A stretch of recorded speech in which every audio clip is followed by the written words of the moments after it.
I love you guys. Dance off, bro. I have the high ground. Expecto Patronum! 39 days, 20 people, 1 survivor.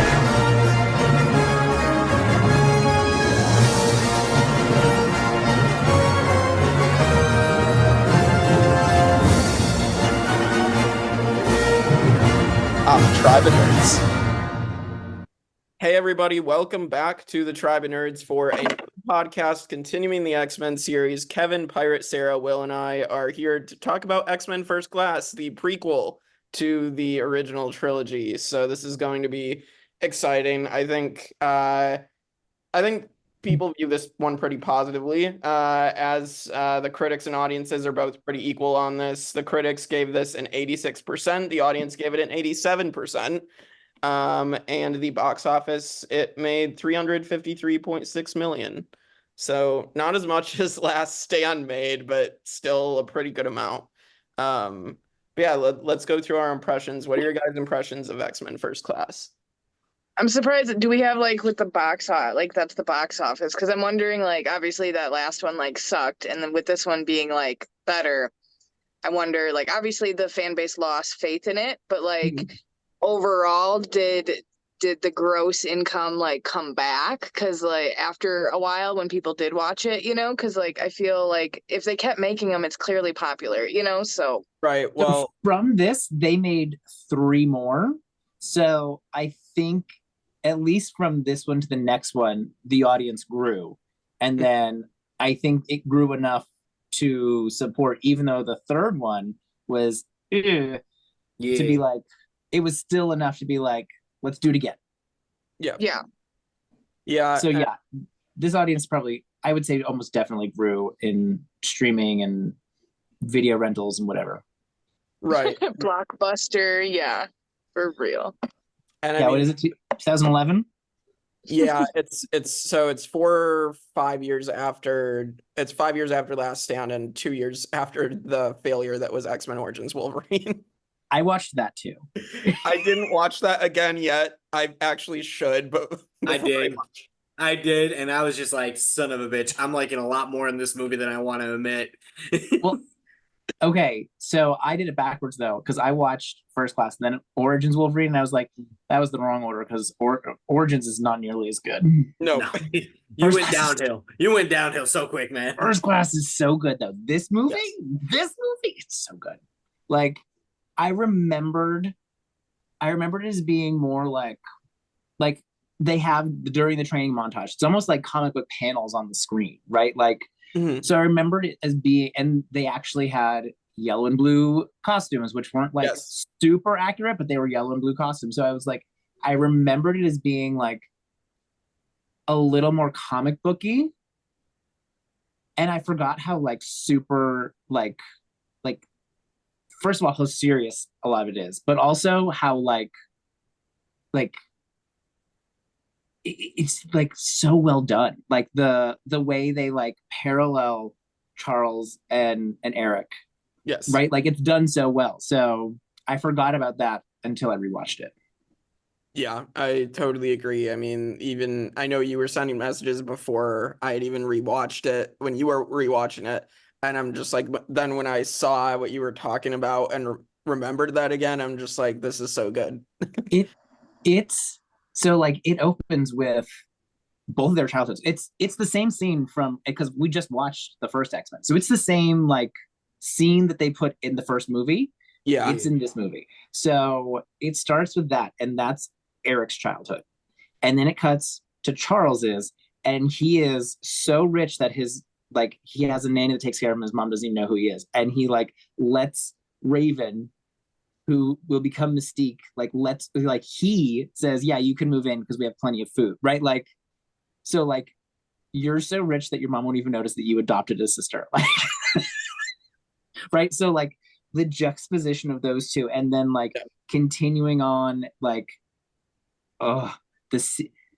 sure we'll talk about the beginning, but the scene when they're in the office again, because Eric's still a kid now, they're in Shaw's office, who's a Nazi, and Yeah. they're filming it from one angle, from one side, and then they flip it around, and it is a torture chamber. And it's like that's what he's going through as a child versus Charles, who's living the high life. So like I think there's also probably some good like conversation there about like how privilege affects your want for peace versus war, you know, like Right. it's so good. It's done so well. It's done so well. Agreed. It's crazy because like we already like with Magneto, we know about like his origin, like how he came from Nazi Germany, Mhm. but it's even wild. Like you just like when you think like the experience of being a Jew in Nazi Germany or like Poland, I think specifically. Yeah, but like that general area. But during that time, like you think that like that's bad enough. Like that is as trauma filled as you can get. They dive even deeper to where he has now even more for being a mutant. Like because like we already know like he later Right, on because he's gone through this before. He's gone Yeah. through it before, so he doesn't trust people. He knows what's gonna happen. But now he's got like now it's like double the trauma of not only like Yes. you are excluded for being a Jew, and now you are being used as a weapon because Yes. you're a mutant. Yes. So it's just like Yes. from the very beginning, you see Yes. like it's so Like crazy this- because it's just like it's so hard. It's one of those things where the whole X-Men series, like especially the movies, I'm gonna talk strictly movies. They have to go out of their way to remind you why he's the bad guy or an antagonist. Because you see everything he goes through, and there's not a single person who will not be sitting there and be like, I get it. Like, Yeah. 100%. Like, so like just seeing the opening scene, like from Magneto's side of it all, like Eric's side, it's just like, if you ask me, he could have been a lot worse. Yeah. Like, the fact that he's just even willing to listen to Charles says, one, how really good Charles is at communicating people. Like, for as much as we give props to Eric and talk about, like, you know, how great of a character he is, Charles is incredible because you see from the very beginning, he's always been caring. He's always been one looking out for people. Yeah. So it's like, yes. gotta give props to Charles for that. Like, Sarah does not like caring. I'm just saying, I would have bombed that entire fleet of ships too. he tried. But yeah, he tried. It does do such a good job of setting up like why does he have no faith in humanity? Because he already survived it once. He already went through this once. He's not doing it again.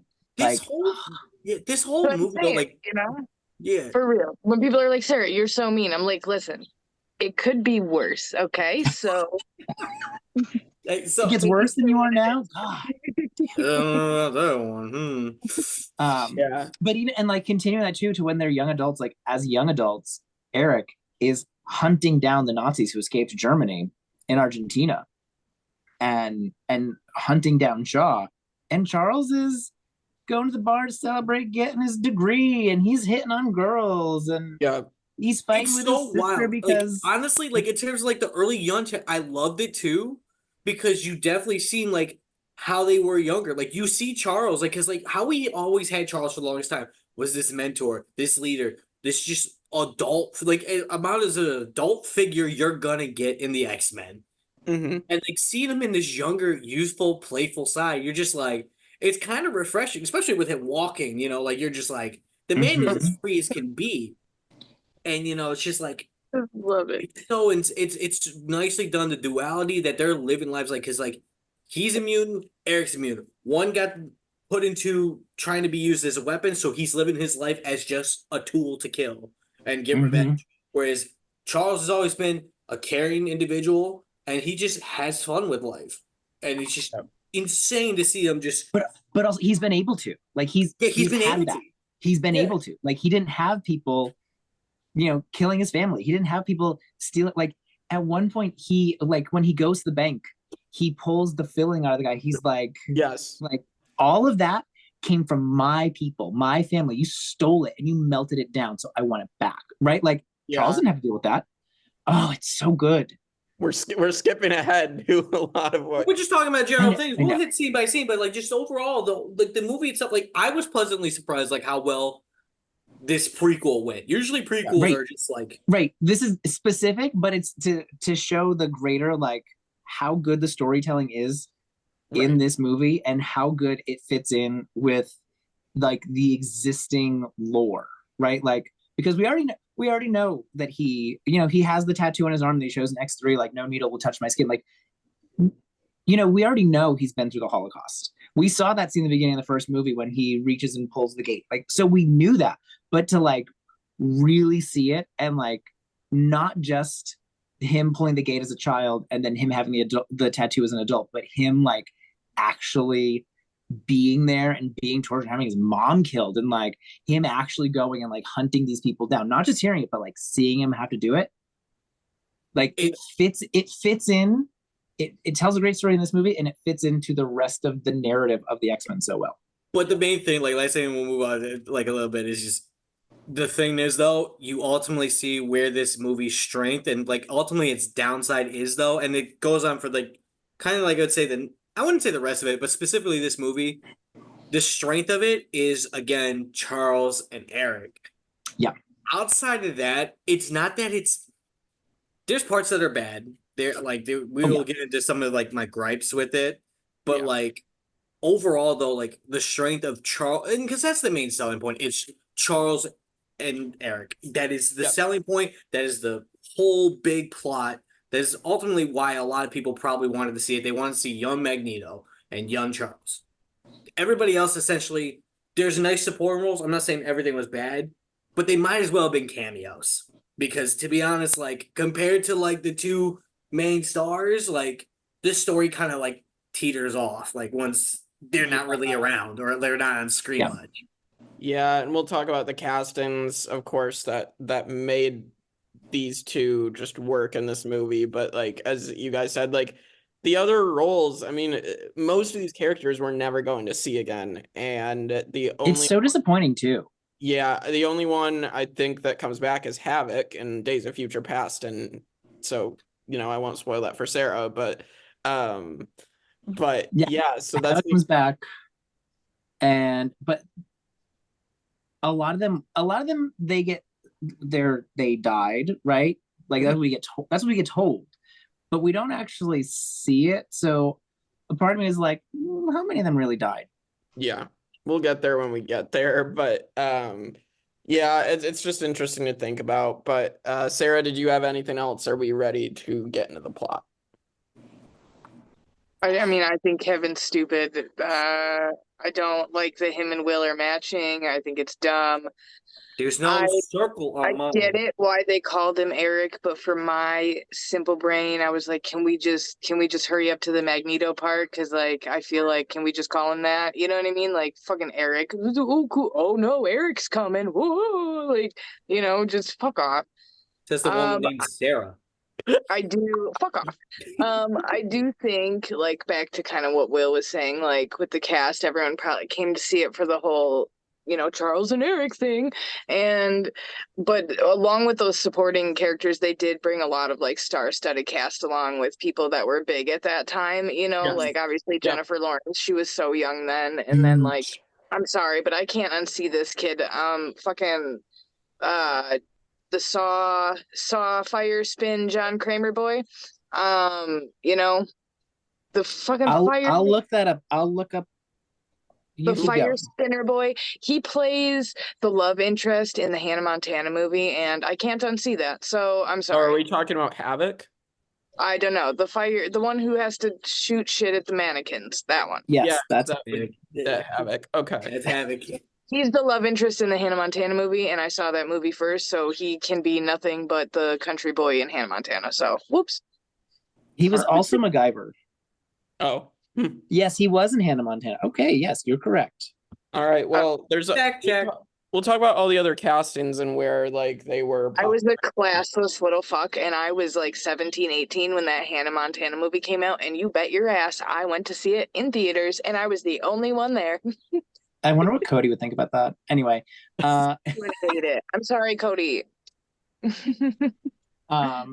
Okay, yeah, let's get into the plot that we already talked about. Whoops. Okay, well, yeah, you spent like 10 minutes on it already. Yeah, so again, we get the opening from X1. This is the same footage from X1 as well, and then So when we get to Shaw's office, it is a different actor playing young Magneto, but he looks similar to the original actor. And so we meet Kevin Bacon as Shaw, but he's going by Klaus Schmidt in this, which So evil.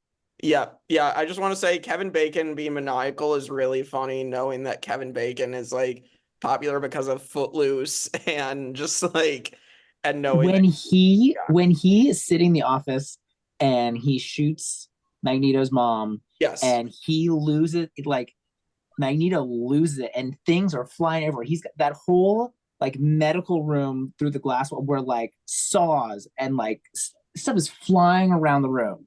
Yep. And he is just sitting there laughing, like maniacally and clapping, like haha, like it's so evil. Yes. Yeah, I do. I wanted to slam Jim. I for as intense as the scene is, my dumbass sometimes picks up on weird details that aren't important, but it like kind of just knows.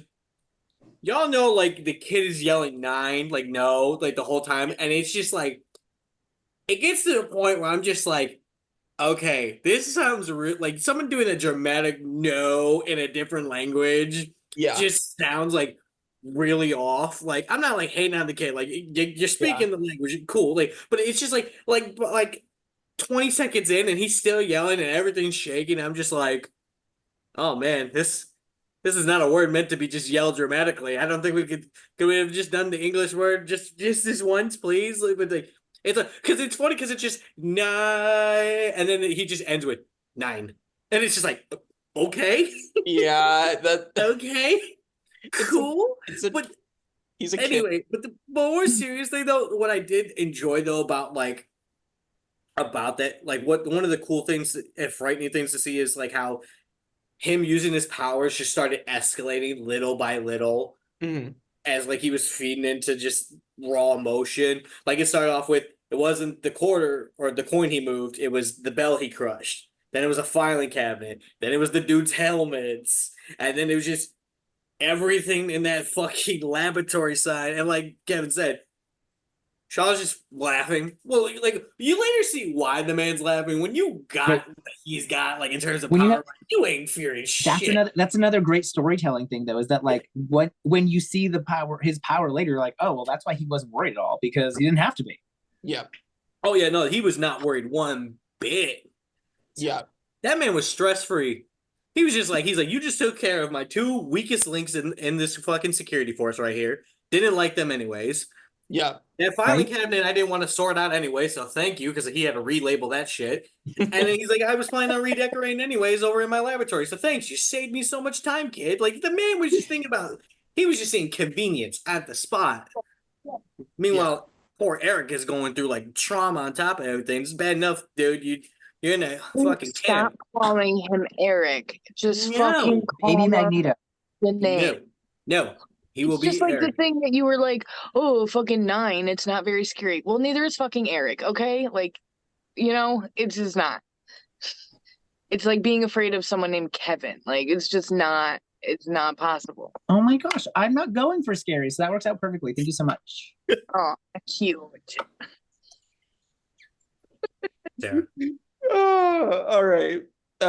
So yeah, that whole opening happens, and then as we stated already, then we get Xavier as a boy, complete opposite, living in a privileged lifestyle. And yeah, that was different to see for sure. Because like obviously I don't read the comics and stuff, and like so for me coming into this just new, you know, from the first 2 movies, like, you know, it's very much he's just kind of bound to one place with his same color fucking shirt and stupid shit, and then you actually get to see him in this movie, like, you know, and like I've said it before on plenty of podcasts, I'm a person for lore. I love the backstories of things, and I do think this movie, like even just the beginning, like giving me a sense of what I would want, trying to hook me as a fan, this movie accomplished it in those ways for sure.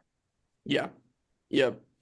So, yep. So then he meets Mystique, invites her to live with him because his mom's not going to notice anyway. Yeah. Permanent slumber party, whatever. If I could move girls into my house, I'd do it too. Shit. Yeah.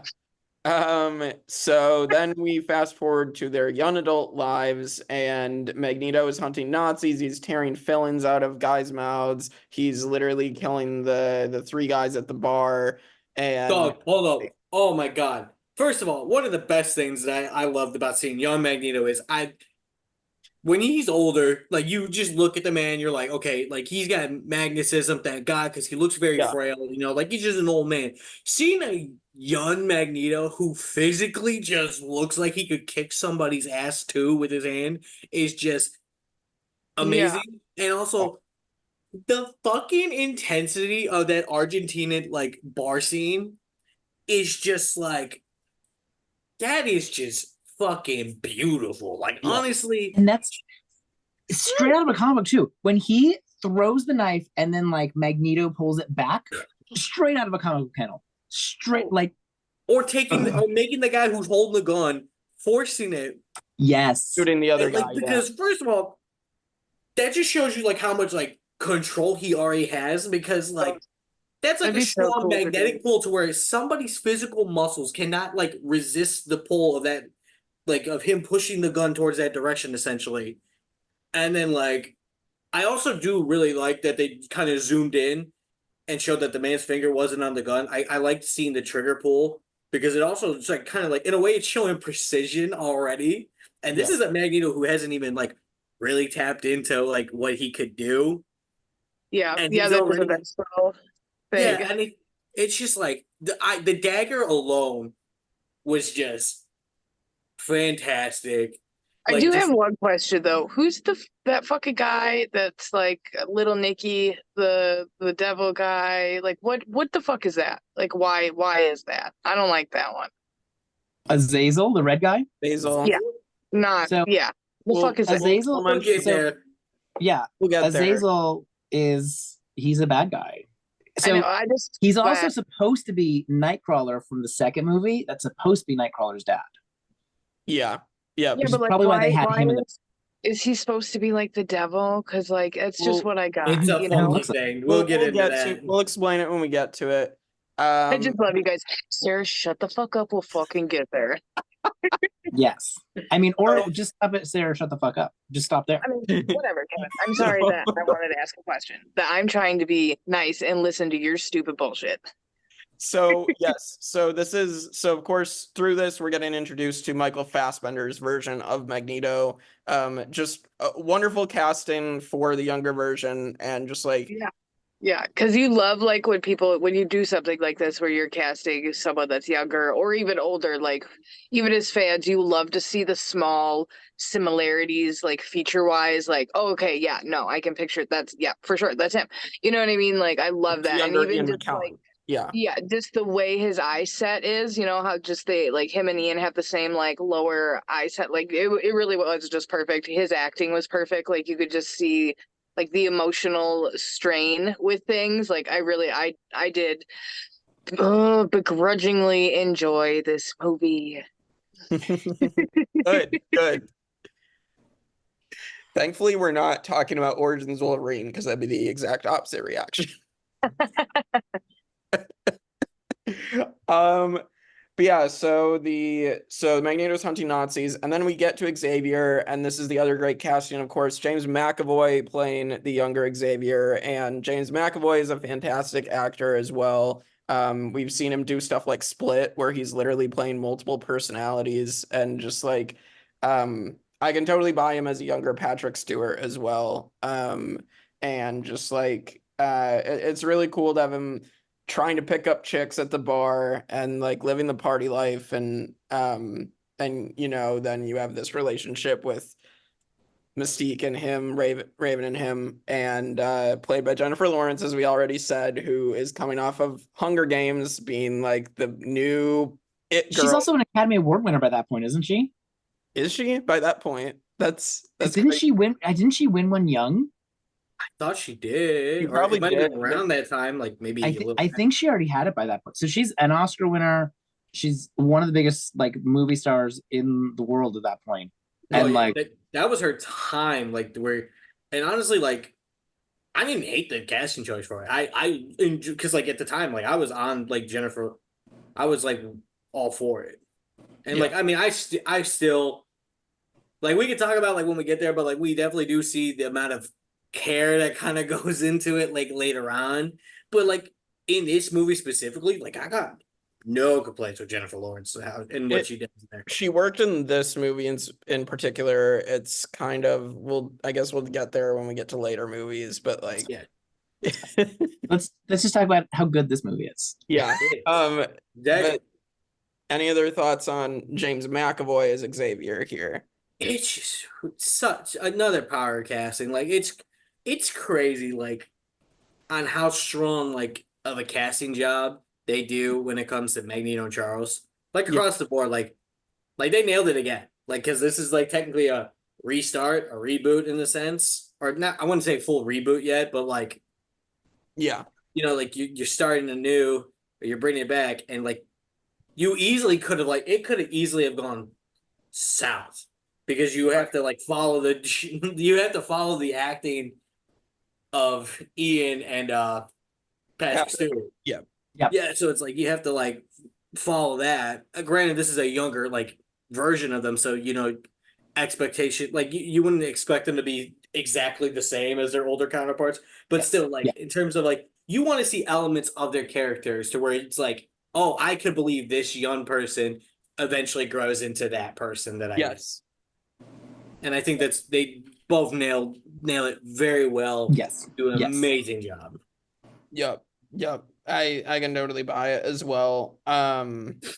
So this happens, and then meanwhile we get Moira McTaggart, which we got a version in a post-credit scene of Last Stand, which doesn't quite make sense at that point because this is set in the 60s right now. But right. But yes, so she enters the Hellfire Club, and we get to see her spying on Colonel Hendry and then Shaw with Emma Frost, Azazel, and Riptide. And so any thoughts here on this scene and these characters that we get introduced to? And this is where we can explain to Sarah what some of them are. I will say, obviously, as a 90s cartoon fan, Moira McTaggart is not supposed to be a CIA agent or FBI, whichever one she is. Like she's not supposed she's supposed to be a doctor. So that was a little frustrating, but I also think like if you want to get, and Rose Byrne wasn't like a huge star, but she was a name. So like if you're gonna get someone to play a role and you're trying to expand your female characters, right? Like there's not many to go with. So like I understand why they did, like instead of just making up a character to be that character, I understand why they did it. So I don't hate it, but I don't love it. And then January Jones was on Mad Men. She was also like a fairly like she was a named talent. So like getting her again makes sense on paper. I don't like what she did with the character, but it makes sense on paper. Yeah, I mean, isn't Emma Frost supposed to like she kind of does use her looks to her advantage, similar to yes, 100%, absolutely. Like she dresses like that. Like a part of it is obviously like seeing the women in the 60s like being objectified like that is like a little like, but like that's how Emma dresses to this day. Like she likes to look like that. She likes to use that. So like it also worked. Like. But yeah, well, she would do that. Like this is the type of place where she would work. She would dress like that and be comfortable and confident in herself. Yeah, I was definitely surprised to see a Hazel like involved. I wasn't really like kind of like expecting it because especially with like up to this point, I don't think they changed Nightcrawler's. Like Kevin, you might be able to correct me. I think in the comics.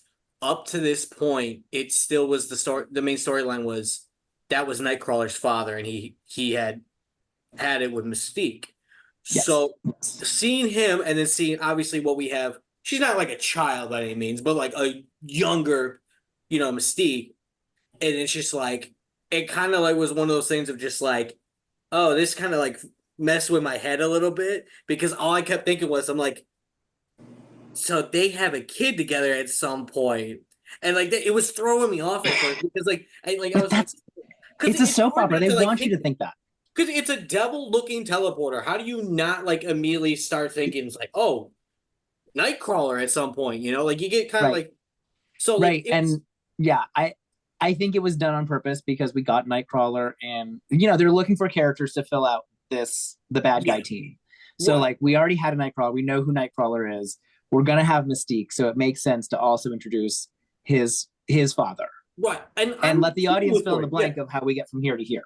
Yeah, I'm cool with that because I like when sometimes you get a character who may not be up to this point, has not even been mentioned. You don't even got like there weren't even hints, you know, like so it was kind of dope and it was cool. I guess maybe if you count Nightcrawler existing as a hint, you know, you would count that. But like up to this point, he was never somebody you would think of. So seeing him like on the squad was kind of interesting. I kind of dug it too because I like seeing teleporters being used very Yes. well. I think they Yes. used pretty good. I liked how he looked. Pretty solid effects on him. I like them And for us.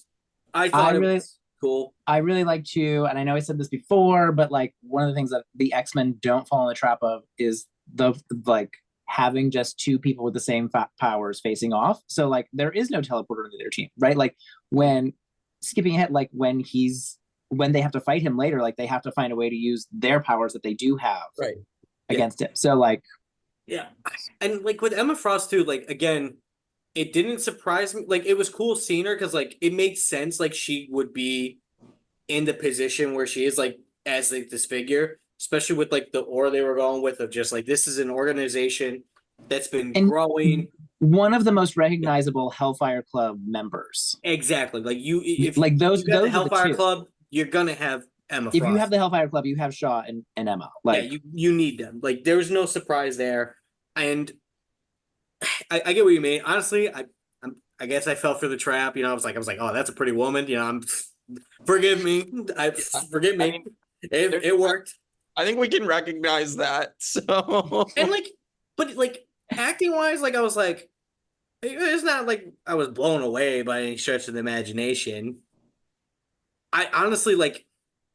You could definitely tell Shaw was definitely like the focus of it because where the story and the subplots of it all and everything were revolving. But to be honest, I really would have loved it too if they would have given Emma a lot more kind of like pull because Emma in comics and just in history, she pulls a lot of strings. Yes, she is a schemer. She is never content. That is a queen. And she's always out for herself. Like she's always like she's gonna make sure she's okay. And like are you talking about the lady that gets choked with the dog tags at the end? we're talking about the blonde woman who can turn to diamond. Oh, okay. yeah. It's choked by the bed at one point. Right. Yeah, Right, and no, listen, that was intense. Yeah. Emma's a great character. Emma's a great character. Like Yes. I don't when I say like she but I can is see looking what out you for mean, herself, like, it's not a bad thing. Yeah, I can see what you mean though. You would want like her to be more a little bit like She-Go almost from like Kim Possible. You know what I mean? Just that like villain-esque like bad bitch thing. Yeah. Right. Mhm. And she she totally gave me more like mean high prissy girl at like the Derby or something, you know, versus like just a villain. and she I get it. she did eventually become like she turned back to the good side. She became an X-Men. She's part of the team.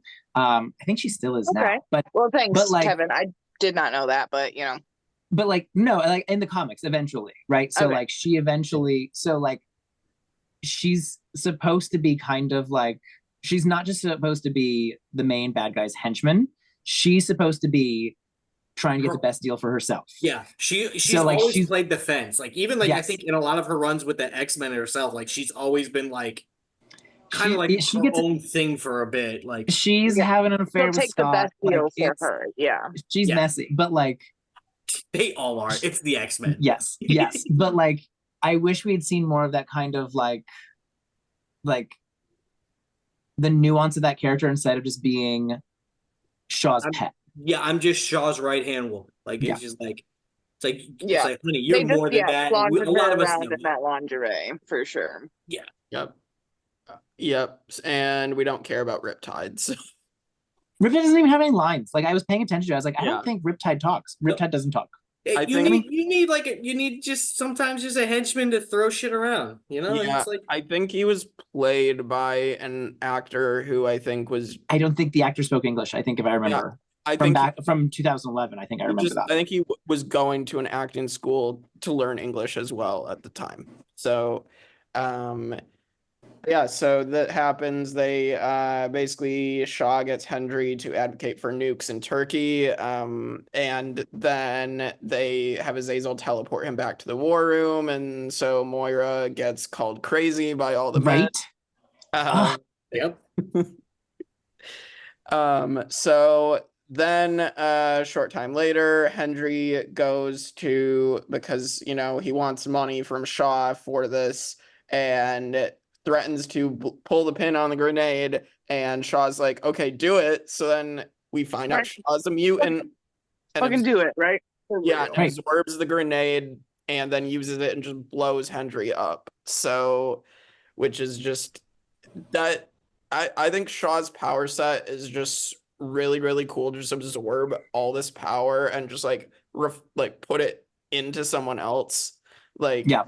Because it's channeling specifically kinetic energy, right? Essentially, that's what he channels, all right. He absorbs energy. Like Ditto. Yeah, he absorbs energy and then he can use it to strengthen himself.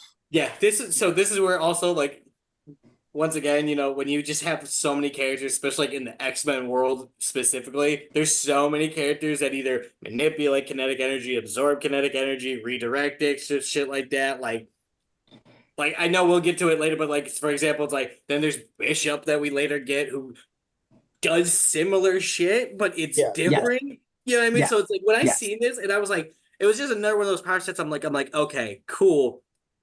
I think also, I think for the purposes of the movie, they adjusted a little bit because I think it's usually more like him getting hit, right? So I think that's his caveat. Is it's specifically what he's in contact with. Yeah, because. I remember watching the Hellfire Club, the Dark Phoenix saga on the 90s cartoon, and they would hit him and nothing would happen because when you hit him, it just makes him stronger. So I think they expanded that a little bit to the movie to make it also explosions, gunshots. More cinematic. Yeah, I think they just took it where it's literally almost any kinetic force that happens, it's gonna go. Yeah. Yeah. Yep, it's a cool ability, and I like that they use this to just show Shaw how powerful he is. And so then basically Moira, Xavier joins her to try to convince the CIA that Shaw is a threat. And then we get the character is literally named the Man in Black. And he literally is like, okay, we can just take you to a CIA base off the grid and keep you there, and we can investigate Shaw at this point. So then Xavier tracks Shaw, and then this is where Xavier and Magneto first meet, and Xavier saves Magneto from drowning himself trying to lift the sub up. So... thoughts? What is the deal with the sub? Because I swear, I watched this whole movie, but I get he wants to raise it. Why? Why this one? Does he just have Shaw is the guy who killed his mom. So that's the Nazi he wants. Yes. So he's been tracking Shaw down. So Shaw is on that submarine. So Shaw was on the boat. So he didn't know there was a submarine. He went to the boat to confront Shaw. Yep. The boat has the submarine attached to it underneath, so Shaw escapes to it. So then Magneto tries to grab the submarine because that's where he is now. So he tries to grab, but he's not powerful enough at that point to lift the submarine. So he's just pulling himself underwater to try to get it. Mm-hmm. Okay, so pretty much the whole thing, no matter what he does, if he attacks the boat or whatever, he's gonna escape to the sub, so he has to just overcome and be strong enough to get the sub. Mm-hmm. Okay, good talk. Okay, because whatever. I'm not stupid, but I just must have missed that part. So I was just like, what is it with the sub? Is this his friend? Is he calling a bird? He just gets a sub? No. A bird underwater? Yeah. He wants... he just gets a pet submarine. I don't fucking know. Why does he want it so bad? To me, my sub. Said every Dom ever. To me, my sub. That's what I'm saying. Like Akio sub. Like why? What the fuck? So yeah, this friendship starts immediately, and this is where they go to the CIA facility. We meet a younger Hank played by Nicholas Hoult, and so they meet him. Xavier accidentally outs him as a mutant, and Oopsie. Yeah, don't you just hate it when you accidentally out one of your friends? yeah, that's not something you want to do. Hey man, did you tell them that you were gay? That you were in out with that guy? They didn't know yet. Oh shit. Whoopsie. I thought we all were on the same page. Right. Whoopsie. Oh well. Yeah. And so then we also get them building Cerebro. So this is right before the recruitment scene. So any thoughts here? And I guess let's talk about Nicholas Hoult as Beast, because we're going to talk more about what his design looks when he transforms. But Spoiler alert. yeah, but like I like Nicholas Hoult as Hank, a younger Hank. But like at the same time, I guess we can talk about this when we get to the design. I didn't like how they designed him when he becomes Beast. So I don't think in general the makeup was as good, because I don't think Mystique's is as good as it was in the original movies either. But it's fine. I think I like the idea, right? Like again, like making it so it does connect to the other movies without directly stating it, that number one, this is a comics thing, that he had the beast feet and he had the beast abilities, and then he tried to cure himself, right, and that's when he turned blue and furry. Yeah. So I like that was included. And then also, we know when we see X3, when he puts on the vest, he was already on the team. Yes. So we see him joining the team all those years ago. So I like those connections. The transformation is, but I mean, I would rather it be there and be imperfect than not be there. Well, right, of course. I mean, I'm not I'm glad that it's in this movie for sure. So one of my big gripes with it, and I love Beast. Beast is one of my favorite X-Men. And so I was excited to see a young Beast because I was oh, sweet. Transformation, I was it kind of grew on me. I didn't like it at first, especially when they do close-ups of him talking, you just see it feels like there's so much is being said, but the mouth is not reacting enough, and it's so hard not to notice it. But there's a couple things that irked me about the whole deal. It feels like they made a big focus about his feet, which is what it is. And then we get to the point where he's transformed, and I guess this is my same issue with even in Last Stand. And I know it's probably just because they don't want CGI too much, but it's he's wearing boots the rest of the time. Literally the most unique thing outside, outside of one of the biggest things about him, in terms of his mutation was the fact that he had the beast feet. After you see it, except for another time in a training montage, essentially. Yeah. He's wearing boots the rest of the time. Yeah, and then obviously the next his mutation, he wanted to hide it. How does? But then it got to the point where even when he had blue fur and all that, still because when you look at Beast, in his original costume, he's not wearing boots. Comics, everything, every iteration of Beast, he's not wearing boots because he's got. Okay, I could see factually, but I guess in the thing, I don't know, man. I'd want to wear pants and boots too, man. No, I'm not talking about when he's human. I'm talking about when he has the transformation. Yeah. No, I see what Sarah's, because I think the same thing you think, but this outsider perspective, a little because I do think there is something to he was already trying to hide that he was a mutant, so now he's blue and furry all over, so he can't hide his face, he can't hide his hands, but he can hide his feet still, he can hide his legs, so I do get the thing that Sarah is saying. You are, but you can still not like certain things about yourself, right, and want to camouflage them, but still be proud of who you are. When I see Beast on the screen, especially with most iterations, part of what he is especially when he's suited up for the job. We're not talking about just trying to go through your life. Yes. The man is suited up, goes to the fight, because in comics and in animation, the man, when he's going to fight, the feet are out because it's part of what gives him his ability to do the climbing and all that stuff, run. And so it's like, and they highlighted when he took off the shoes, this is where your strength lies. And when the moment the shoes came out and he was free, essentially, like you see, like he was actually working to his potential. So like you're in a big fight, like fight. The fact that like it's a minor thing, but it's a personal thing. It was like, why I hate that they always limit what Beast's design is. Like you give him the fur, like let us see him swing around some more. Let's see him do the climbing action where he like showed like, oh, this is what I can do with my feet and stuff. Like I want to see that. Yeah, like, I can see they did rely a lot of his like coolness on like, oh look, I'm upside down. Oh look at me. And like, that's my point. It's like I it's can just see like that. that's part of Beast's combat the way he is. He's agile. He's strong. Like he flings around. Like he was kind of doing it, but then they eventually, like in a way, just turn him into just like your brute essentially. Yeah, your typical brawler. Yeah, like and like that's what was like. That always frustrates me. At least with Last Stand, yes, he had boots on. At least I'm pretty sure he did. You still see him like swinging around, like he was leaping around. He was showing his agileness. I wanted them to like kind of like. I just wanted to see him commit to it. Why was he what? Why is he blue? Is that like because he did the needle thing with Mystique's thing? Oh yeah, like when he injects himself. I think they probably made it be based on Mystique because Mystique is blue. Yeah.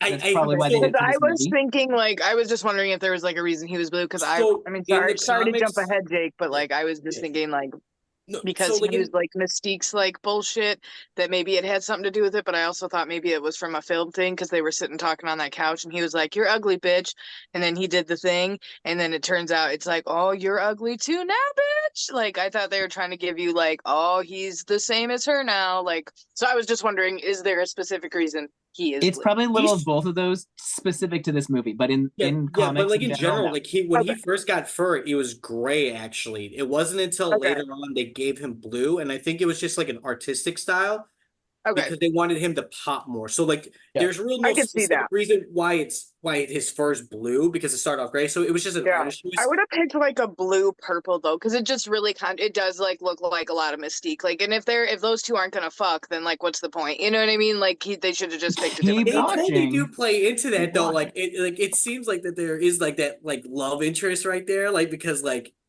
the blue on blue. Like I noticed it too rewatching. I was just like, I'm like, oh man, they're really like playing into the fact that he happens to have blue fur. She's got the blue skin going for a change. That's what I'm saying. Yeah. And they like lead it up to like even before he turns blue with her being a hoe sitting on his lap and shit. Like, you know what I mean? Like, just keep watching these films, Sarah. Just keep watching them. Oh, I'm so excited.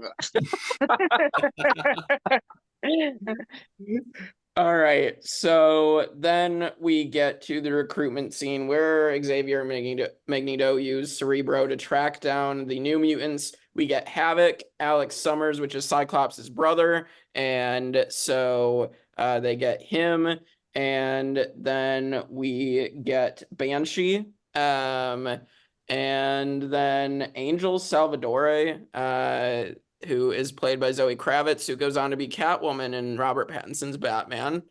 And then we get Darwin. And of course, we get our big Logan cameo where he just tells them to F off.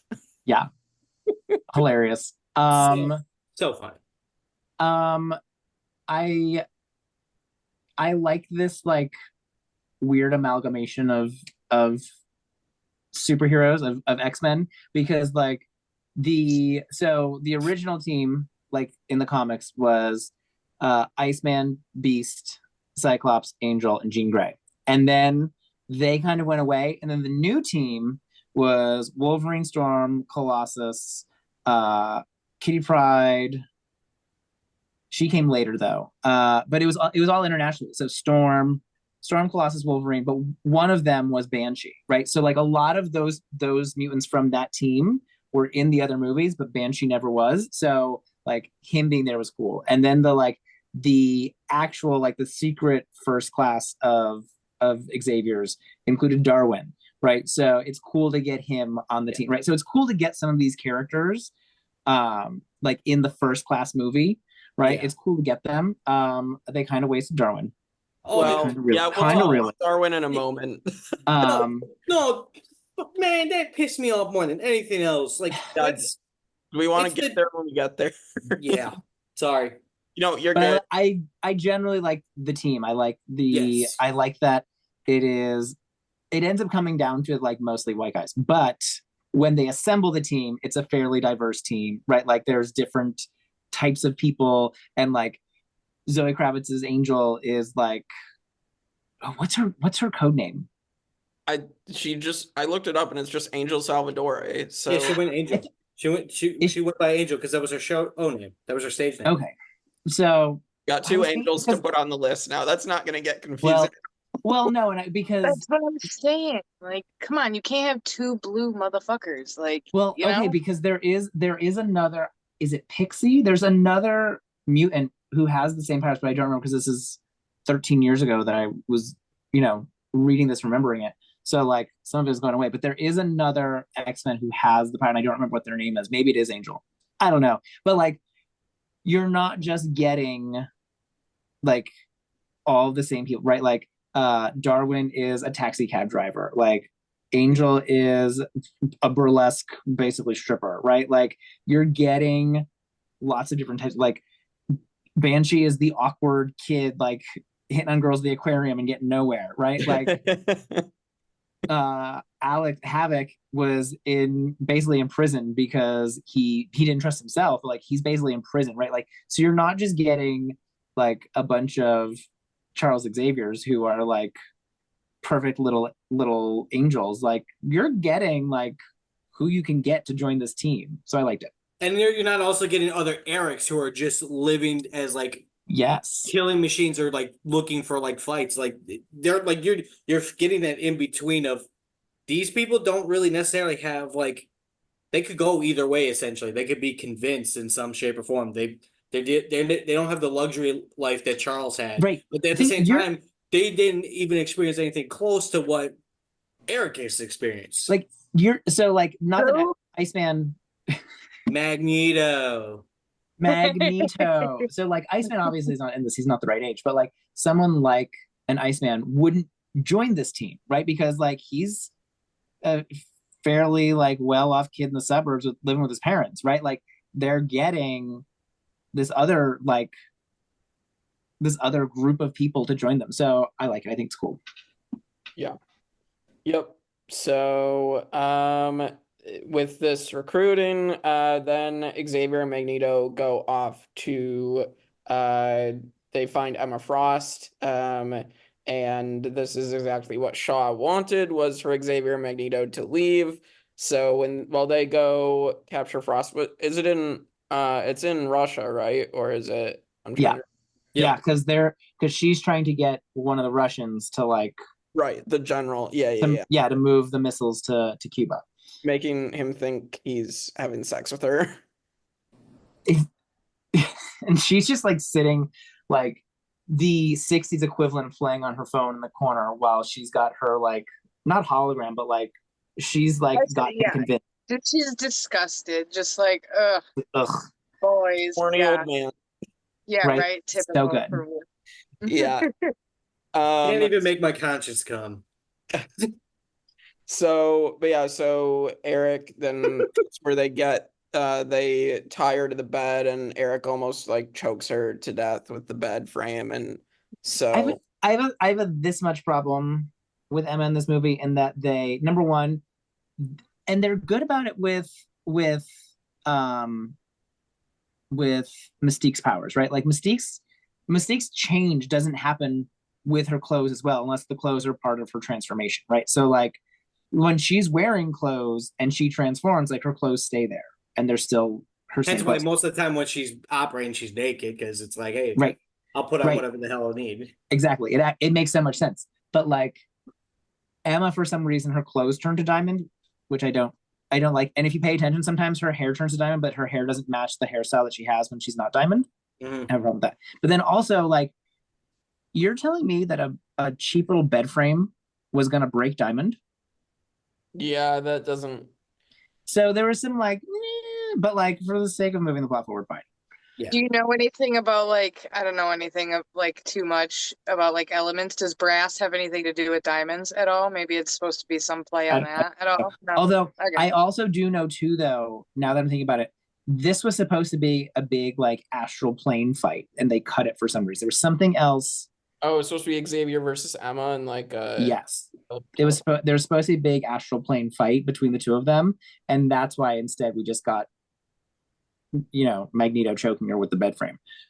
I wish I could say really though, I know. mean, again, like with the acting in that scene, like fucking Eric, like just like the acting when he was like, there you go, like give her a little tap if she like says anything, like you know what I mean, just like you really, I felt like that character, like in those little moments, just like he would kill those people, he would bomb those ships, clearly, you know what I mean, like.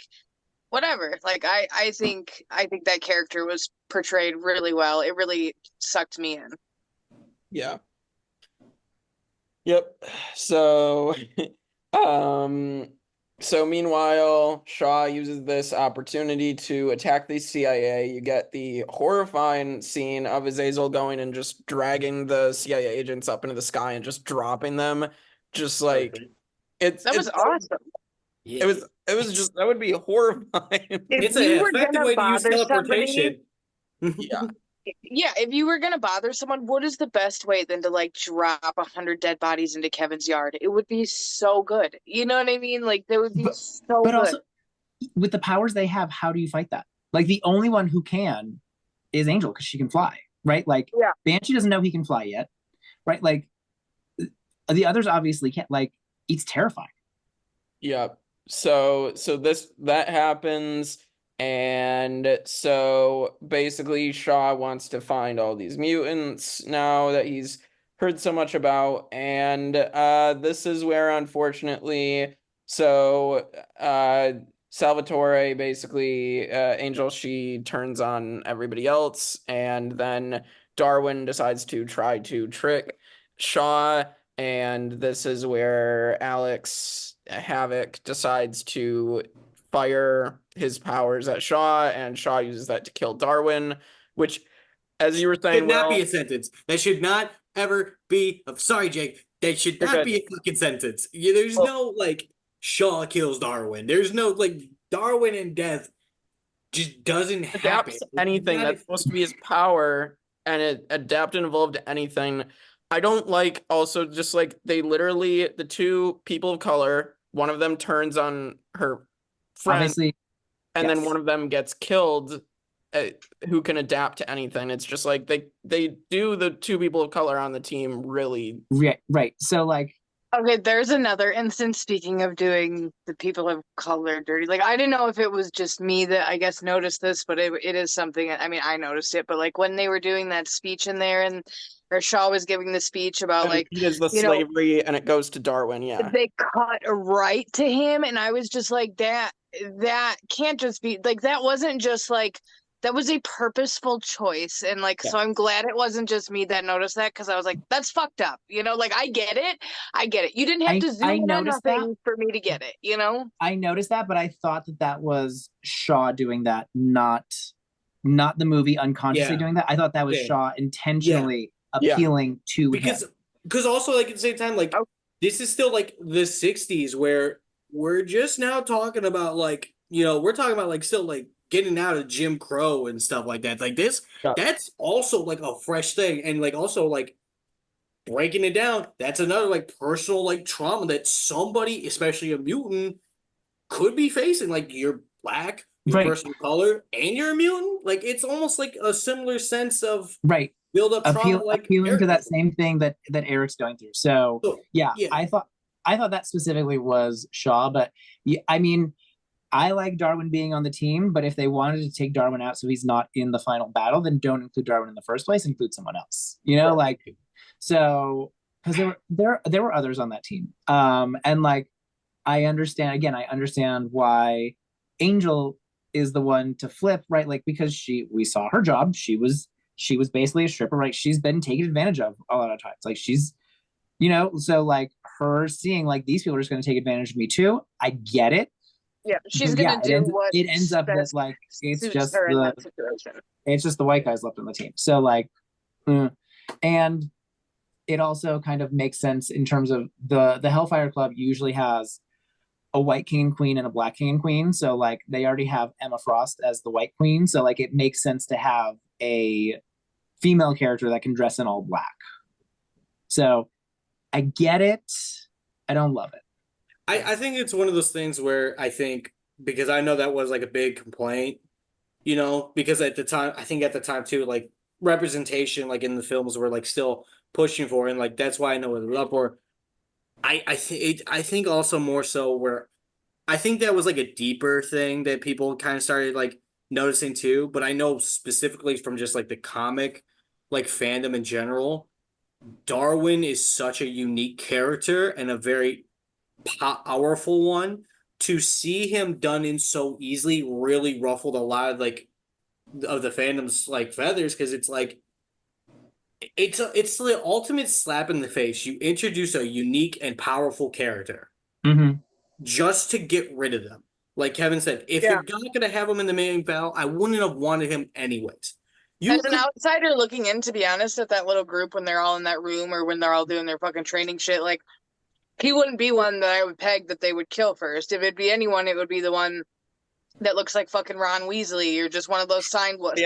You know what I mean? Like not he looked like he would be like the A-team leader and you're just gonna take him out first. Like I thought that was a bad move for sure. I thought if anything, if somebody was going to die, I thought it would ultimately be Havoc in some sense, you know, to like show like your energy's like useless and like completely get rid of it in that sense.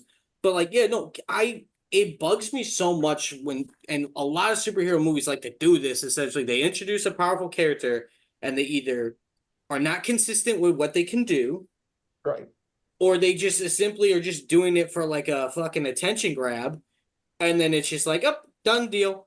And it's just like, the fuck? There was no point in having him if you're gonna kill off like such a unique character. right. And you didn't have to take him off the board for the final battle. You didn't, because guess what? There's so many ways, and in the comics too. This is why I'm so big on. I wish more directors just read source material. You don't have to copy it from page to page. You're allowed to have your own interpretation of stories. But if you're going to base it off characters, you can be creative with how to write characters off. There's literally a storyline for Darwin where he would like, and I'm going to say this because this is the one I know very well. A little tangent here, forgive me. Worldbreaker Hulk, he's fighting Darwin. Darwin's powers activates to save his life. You know what Darwin did? He teleported away because his powers and his body was like, this is your only way of living. So you could easily have done it, especially how young he is.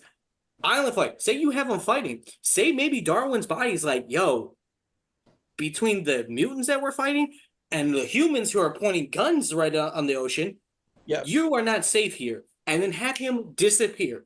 It would be on par with what his powers are doing, adapt to survive. True fans would understand, cool, that makes sense. But also at the same time, then you actually build up a character to have in the sense of you can have in the reserves to pull out every now and then. And also it'd be kind of cool too, because then in reality, Darwin's walking plot armor. If you have a situation where your characters are in the story or you're like in a funky spot and you're like, how can we realistically get them out of the spot without like everyone screaming plot hole? Hey, Darwin, go do this mission. Darwin's going to fill that spot because we know Darwin can adapt and not die. He's a get out of jail free card for if you're stuck in a plot. Yeah. No, imagine that like we're talking the final battle, right? And like Darwin is supposed to be the one to go get Shaw because, you know, like he can do it, he can adapt to it. And as he gets close, because Shaw's going to be a nuclear bomb, like, again, he teleports. So now you've got like so many of them who have been fought and beat up, and now like your ace in the hole who's supposed to be able to survive anything is now off the board. So now that's why Magneto goes in. You know, or like he breaks it the thing so that Charles can hold Shaw for a few minutes, and then Magneto goes in. Like, you know, like you could have done it without killing him, which is super frustrating. Right.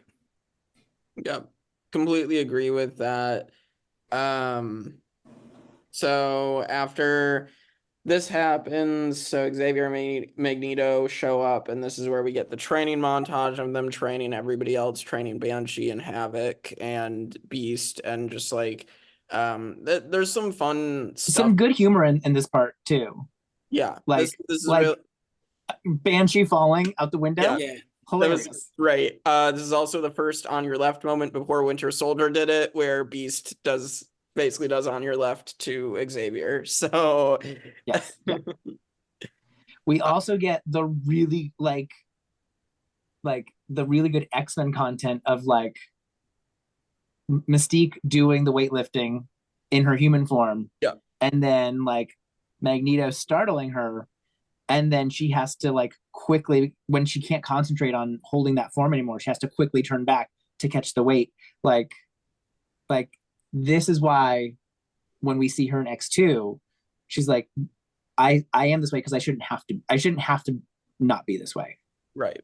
You ultimately see like it's like in like the nice little hidden message like them like Eric was trying to get to her. It's like you're not working at your peak because it's similar to Beast too, in the sense like you see the influence in two different ways. You see how Charles approaches Beast and how he holds himself back, and how he like influences, and that's why Hank usually is chill with Charles. And then you see how Eric interacts with Mystique and how he's able to reach her, and that's why later on she tends to follow his sense because he was the one that was able to open her eyes in that sense.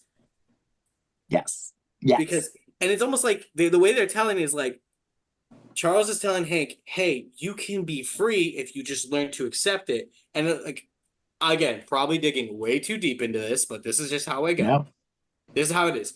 I see it as this. Charles telling it through his messaging, the way he delivers is, Hank, be free. You can run free. You see Hank just living through life, speeding through, nothing's holding him back. Mm-hmm, mm-hmm. Magneto talking to Mystique and saying, you're holding back. You need to let go. It shows her strength, where Magneto values the strength in just being a mutant. And so, like, while Hank is able to just run free, nothing holding him back, Mystique's able to hold more weight now because she's essentially being free. Probably looked way too deep into it. Probably way also, off that one. No, but also too that like that idea that like he's not able to tell Mystique that, right? Like that's his sister, right? They're so close. He's not able to tell her that. He can tell Beast that, but he can't tell that to her. Mm-hmm. Well done. Yeah. Again, the strengths in it. And then also you get the training montage with Eric and Charles, which is, again, the strength of the movie is just those two actors. Yes. Yep. Completely. Oh, and the jokes of like Havoc like hit the mannequin. Yep. And I'm just gonna stay on here and just hope that you hit the mannequin. When they're finally standing in the room with him, yeah, and they're like, "No, we trust you," and then they both take that little sidestep. It's so funny. It's so good. We've all been there with friends where it's like, yeah, I got faith in you. Oh. Hey, just in case this goes completely wrong, this was not my idea. Right. It's kind of what it's playing Survivor with Cameron, you know. We have hope for Cameron to do well, but we're all just gonna take a little sidestep just in case. Cam, we believe in you. Voting off Cam. CAM. Cam, I believe in you. I just want to make sure I have your name spelled right. Yeah. It's 1M, right? Okay, cool. Yeah, I mean, you could just send it to the group chat. I'm sure they could confirm. Let me just look up the spelling real quick. It's like, all right. So then we get Beast trying to talk to Mystique and basically relating to her, and like we don't, Is this when he called her ugly? Yes.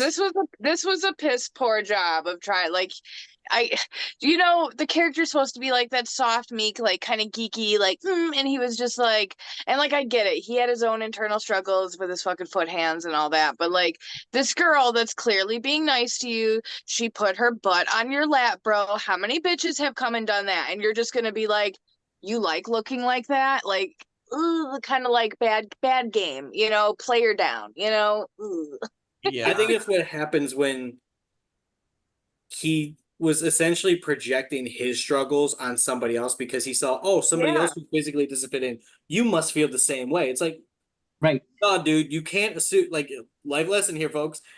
Don't assume somebody feels the same way about something just because they may be going through a similar. Yes. Like, yes. You can't do that because it's not up to you to decide how they should feel about a situation. Yeah, exactly. Right. Because even though how similar their situations were in a way, there were differences. And like you said, that is the point. Everybody's story, no matter how maybe similar, is different and could affect them differently than it affects you. So And it's also like it's kind of like it's very fitting for the character Beast because ultimately, like as we like discussed, like his in comic things and how he got the Beast, like is he never was comfortable with it. This was never even like with the nice little speech and the freedom he felt with Charles, like in that training, it still was eating him. Like because also if you think about it too, like I know we kind of breezed past it, like before Shaw attacked and all that, even amongst mutants, he was being bullied because of it. Like, which is fucked up. And you know what? It's true in real life too, because just because you're part of a group of some, there are just dicks out there. They're just fucking assholes. Even in your own community. Like people are fucking dicks. Like the Look at Sarah. I was gonna say, I mean, not gonna lie, if you had hands for feet, I mean, I'm gonna fucking say something. Literally, Kevin and Sarah are the definition of what happens when the LGBT fight against each other. They just are you just go at it. It's insane. They should be on the same team. They should be friends, but no, they hate each other. I don't get it. It makes me confused. You're saying you can stand her at all? Sorry, team. But no, like so it's like kind of like it kind of still shows though why Hank still feels this way because like even amongst mutants he's treated as an outcast, which again maybe this is my gripe and then this is another just I guess maybe because I've been there before of like I've been in a group and there's such thing as friendly roast, but there's some I've been part of groups where there's been genuine bullying going on, and when you have somebody not stand up for you, it's hard not to feel like a fucking outsider. Especially like when you got like Mystique here who's trying to preach about like not like, you know, like, oh, being ashamed of the look and stuff like that. It's like, honey, you were laughing along with Banshee and Havoc when they were making fun of this dude's feet. Like, no wonder this man thinks that it's like the fucking end of the world. And also, like, to be fair though, too, and I think it's brought up like in past, like, probably maybe in Hank's mind, like Mystique can always change. Like yes. She can always will change how she looks, like if she really wanted to. Yeah. Hank can't. Like she was like the definition of like, you know, you can change your hair and you can change your clothes, but like, you know, there's just some things you can't, you know? Yeah, but like you're 100% right. It's like really wrong thing to do. Don't be projecting your shit, dog. Like even if you're going through some shit. She was trying in this moment. Like, he let that hurt get to him. That was an inside thought that came out. And it's like, buddy. And when he does it too, he's like so close to figuring it out, right? So like this is the thing he's wanted. And so like he's this close and you're trying to stop him. And he's like, why are you trying to stop me now? You know, like there's also that element to it too of like I'm this close to finally getting what I want. Like, don't get in my way. Yeah. So ambition is like a key to a lot of people's like fucking things. Yeah. Ambition is dangerous. So, and we also get the Magneto perfection meme out of this. And so, which was and also the Rebecca Romaine cameo. Yeah. Yeah. Because when he says he doesn't want to see her, he wants to see her, like she transforms into Rebecca Romaine for a second. Okay. Do you think they fucked? What? Not that night. Oh.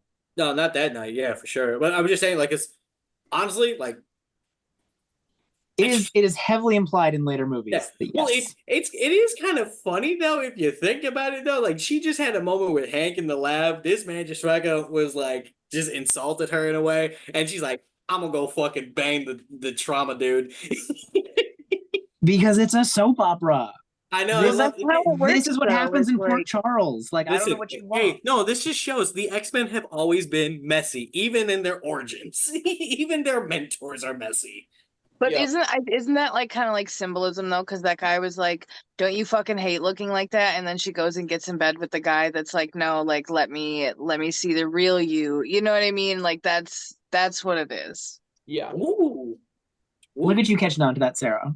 Oh my They god, must have made she it pretty did. obvious. It's like she actually watched this movie this time. I'm not as stupid as I portray. It's all part of the know you're game. not. I just like Nobody to make says fun of you. that out loud. No, you can say it out loud because you know what? We might be doing our special project with our special friends. I want you guys to do one of me next because I fucking love that shit. With So- pleasure. So then, after Beast tries to talk Mystique into taking the cure that he's made, then he tries it on himself, and this is where he actually becomes Beast. I think there's like a kind of like, I don't know, maybe it's me thinking, but like it is kind of like I don't know, maybe it is just me thinking, but like with the whole medicine thing, like this guy, like albeit he's super smart and stuff, and I don't know, I wouldn't just take some vaccine that this motherfucker just whipped up, has never tested on somebody else. You know what I mean? I'm not, no thank you. I'm not fucking doing it. So like, Yes, but the X-Men make a lot of things in one go, and it works all the time. So whatever. If you watch X-Men '97, they just made the thing to put on Bastion's head, and it just worked right away. When you Yeah. feel like you're desperate, sometimes you're like, "Hey, fuck it, the bar's already on the ground." Right. How much And worse Beast, can it Beast get? made that. Beast and Forge made that, and it worked perfectly. So like within the X-Men universe, Beast just makes things, and he's perfect. So except for this time when it was a little bit off. I was gonna say like, except the time he turned into the Blue Man Group solo. Right. Yeah, I mean, it's what happened in the comics though. So like I was waiting for it to happen, and when I did, I was like, and there we go. Yeah. I almost wish like I get it. I guess with me is they had been whatever with the fucking cure, but I wish they would have almost have drawn it out a little bit more. You know, we see him sitting there like, you know, kind of sweating, like, am I gonna do it? Like, no, this is what I want. But I would have loved to seen like just a couple more 30 seconds of like, you know, it in his hand and then puts it on the fireplace or where somewhere and then like kind of like a pacing, like, do I want it?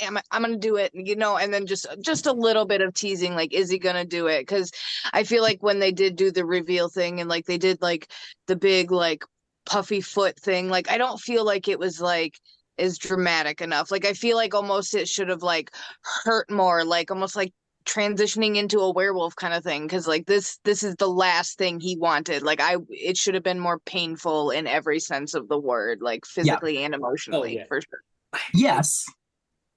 I like think when it came to the transformation, like I like Kevin, I like you, I knew it was gonna happen. So like when it was going, and so I 100% agree with you. I wish like it was kind of like drawn out more in the sense of like where you could feel more of that emotional pain, more like Yeah. this is like obviously physically that can't feel good, but I feel like I wish it would have been they would have played it up a little bit more of like the emotional thing of like seeing everything yes. you didn't want to happen happening even worse and like it unraveled, and also like so like again.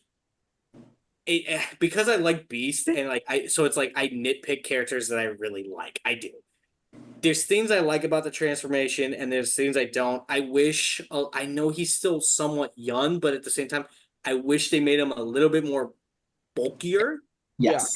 Yeah. I feel like that would have been nice to see, especially That's like a Nicholas Hoult issue. Like, why did you cast this like tall, skinny guy to be like this big, bulky guy? Yeah.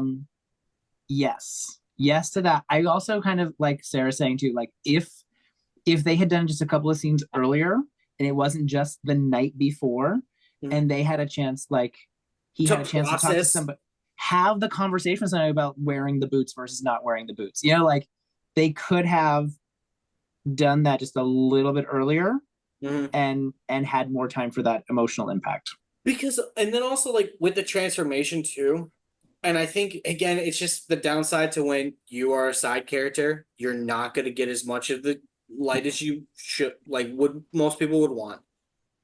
The thing that, like, because I think, Kevin, correct me if I'm wrong, the original Beast, even before Furry, had, like, animal tendencies. Like, they hinted that, he was beast-like. He looked very, He looked bestial. animalistic. Like, he just wasn't for... With this one, the transformation, what was jarring about it was the moment he got the fur and the cannons, all of a sudden it was just like, where the fuck did like this actual like side came from? Like, obviously it's Beast, he's furry, they're gonna make him sound, we all know the animalistic side's gonna come.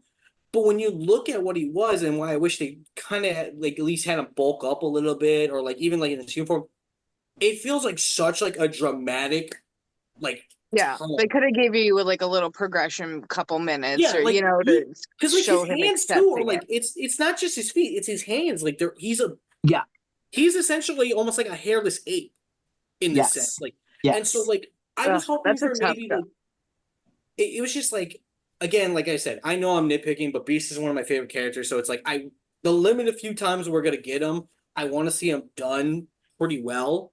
Yeah. And like and Beast has gone through a lot of like iterations on how they portray his powers. Like, again, like he started off like more ape Sasquatch life, and then they turned him more into like cat-like here.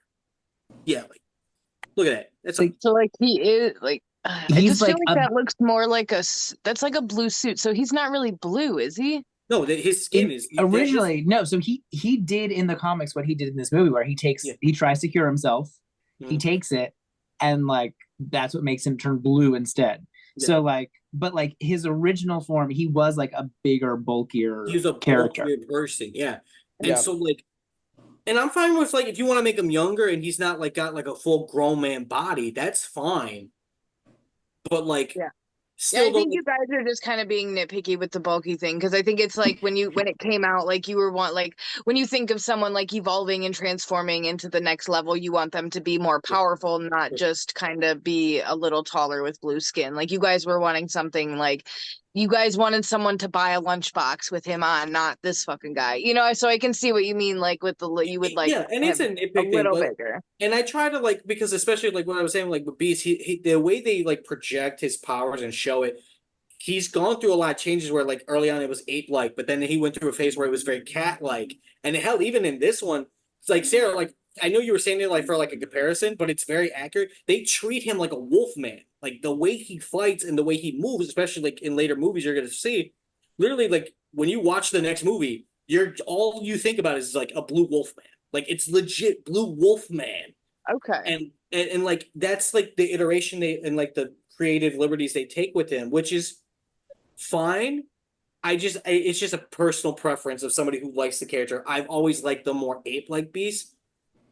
It's just like a weird thing. I just gotta. I especially like the him being the big ape-like, like terrifying creature, combined with him being the gentle giant.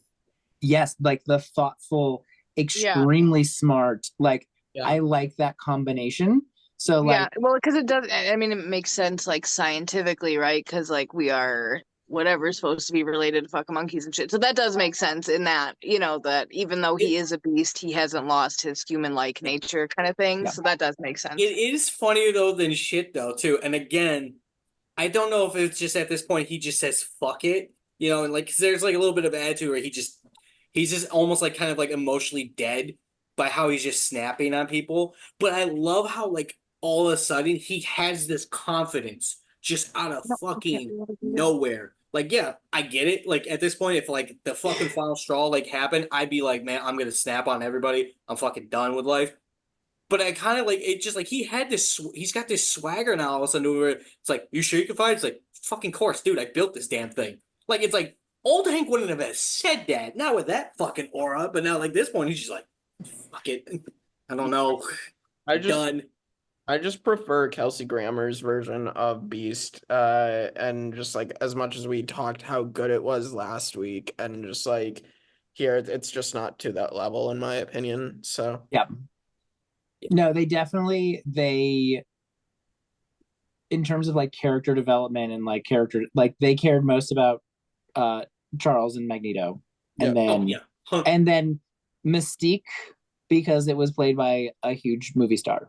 Yes. Yeah, Mystique has like a weird, like you could definitely see like if there was a third character who had like the attention, it was definitely Mystique, because she becomes a big pivot point in this like whole timeline, I'll just say. Like yes. Which is, it's not like it's a bad thing, but it's just like that's definitely like where I think this compared to previous X-Men movies, for as cheesy as they are and how like inconsistent they can sometimes be, like I think even like I don't know, it's weird. Actually, no, it was the same issue I had with the other ones, where it's like they put out a lot of characters, but like they pick their favorites, and it's just like like they half-ass everybody else. But like we've seen movies in the past though that like you can put out multiple characters and at least they know how to like end the character development where it's like, hey, this is as much as you're gonna get out of them. Leave it be. Someone like fucking Beast, it's almost like a tease. They gave him a subplot and everything, and then at some point, it's just like, all right, you're the fucking dog of the group. Congrats. Like, literally, they tell him sick him, and he's on them. Like, that's just what it turns into. It's just, forget the fact he's the fucking smartest person on the team right here. Forget the fact that he's the one that designs the fucking equipment they use. Yeah. Fucking sick him, Hank. Good boy. Yeah, I get Do that. my boy dirty. Yeah, they did, but they did him well last week, and then look what they did to him. He's there. He exists. Listen, I think what they do to him in the next movie is worse, but it's fine. Yeah, we'll talk about that because I'm not. Fine. We'll talk about that next week. Yeah, I'm not as big into Days of Future Past. I'll just say that as much as everybody else. I love Days of Future Past. I just don't like Beast. I love Days of Future Past. Kevin gonna just be getting along with this shit. This is crazy. Well, we'll talk about that next week. But yeah, so then Kennedy institutes the blockade because it's the 60s and we get the Cuban Missile Crisis and the Cold War and all that. And Shaw powers up into a nuclear bomb. And we get, before we get to like the one of the other big moments of the movie, I mean, we have this final fight. So any thoughts of the final fight, I guess, where, you know, you're having the mutants fighting each other and all that. So I just wish it could have been a little bit long. Like Havoc kind of gets taken out pretty quickly, right? Because his chest thing gets burned by Angel, right? But like you do have some cool moments of like Banshee using his voice as sonar to find the sub. He and Angel both being the flyers, but they're not the same flyer. You know, like it's not just like two people who can fly who are strong who fight each other. You know, like they have different things about them. And then she like burns his little wings so he can't glide as well. You know, like they're really cool things to the fight. The way like Azazel's doing the same thing, he's doing the same thing again. He's gonna just pull people up in the air and then drop them, and Beast outsmarts him and grabs on him and is like, no, like, hey, you're gonna have to take us with you. So there's a lot that I appreciate in that final battle. I just wish it could have been a little bit longer to like give us more of that. It felt like the fight itself wasn't like what was creating the suspense. It was like everything else going around it was what was adding to the suspense. Like, I feel like even if you didn't have them like really fighting, like obviously you need a big fight because it'd be lame if you didn't. But it's like I felt like it would be one of those things too. It's like even if you just had like an intense standoff, it would be kind of like a good mirror because it's like, oh, they're standing off on the island while Russia and US are standing off with their crisis going on, and it would have been like a good little mirror thing. But like the fight was okay. It was entertaining, like Kevin said. Like you see them kind of using the powers in unique ways, so it's pretty dope. Yeah, I think they could have. Yeah, I do think they could have went into it a little bit more because I mean, the whole point of these movies and the comics is these people with these special powers. I do think they spend a lot of the time like, ooh, so-and-so can do this and so-and-so can do this. Like, ooh, look at the wind guy move the deck of cards. But like, you're always going to want to see him do like something else. You know what I mean? You're going to want to see the deck of cards guy make a fucking tornado. You know, I'm just like, whatever. Like, fuck off, Kevin. Yeah, we just listened to you butcher Gambit right there. So what are you talking about? The deck of cards guy. So are you talking about Riptide in this movie who makes the tornadoes? No, I was just speaking like Like, You're I was talking just about like Gambit. making shit up. No, I was just making shit up. Like, I was just talking about someone with like deck of some sort of cards. wind power. Like, you always want to see him do like Kevin- more. You know what I mean? Like, It's Kevin and I fine. are distressed. The fact that yeah, you I have made no that idea up, what but you're you making fun of me for. specifically nailed like a key feature of a very popular X-Men is what's setting him off right now. And that is the funniest part about it all. Because like she's being That's fine. genuine about it too. Like nothing No. what she said was like incorrect about like, yeah, like we always hear about statements, let's see the feats, behind it. But the fact that you were like, I want to see the guy who can move deck of cards, create a fucking tornado, and it's just like, you can't do that. Fine. Let's move on to the next part. Let's move on.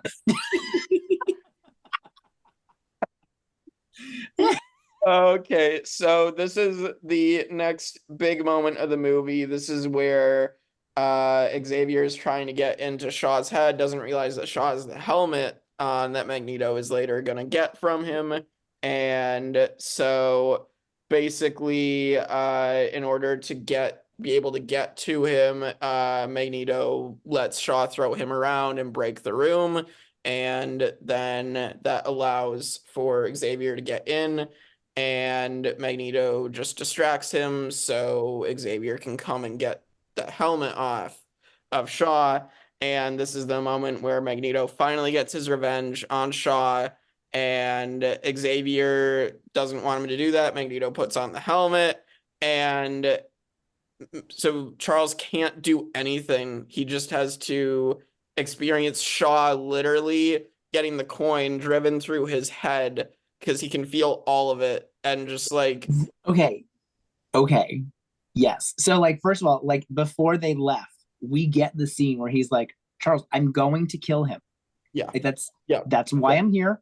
That is my mission. If you're not okay with that, let me know now, because that's what I'm doing. And Charles is still like, we can all be friends, right? So then you Hey, get okay, to the let's be fair scene. to Charles. It's not more so of that. It's more so of he's just like, Yes. like Eric, if you do this, you're gonna be in this habit of this is how you're always gonna solve your problem. It's not actually the way I said it, I but know. like it's funnier the way I said it. So, Of course. but anyway, right? So let's all be friends. Let's all get along.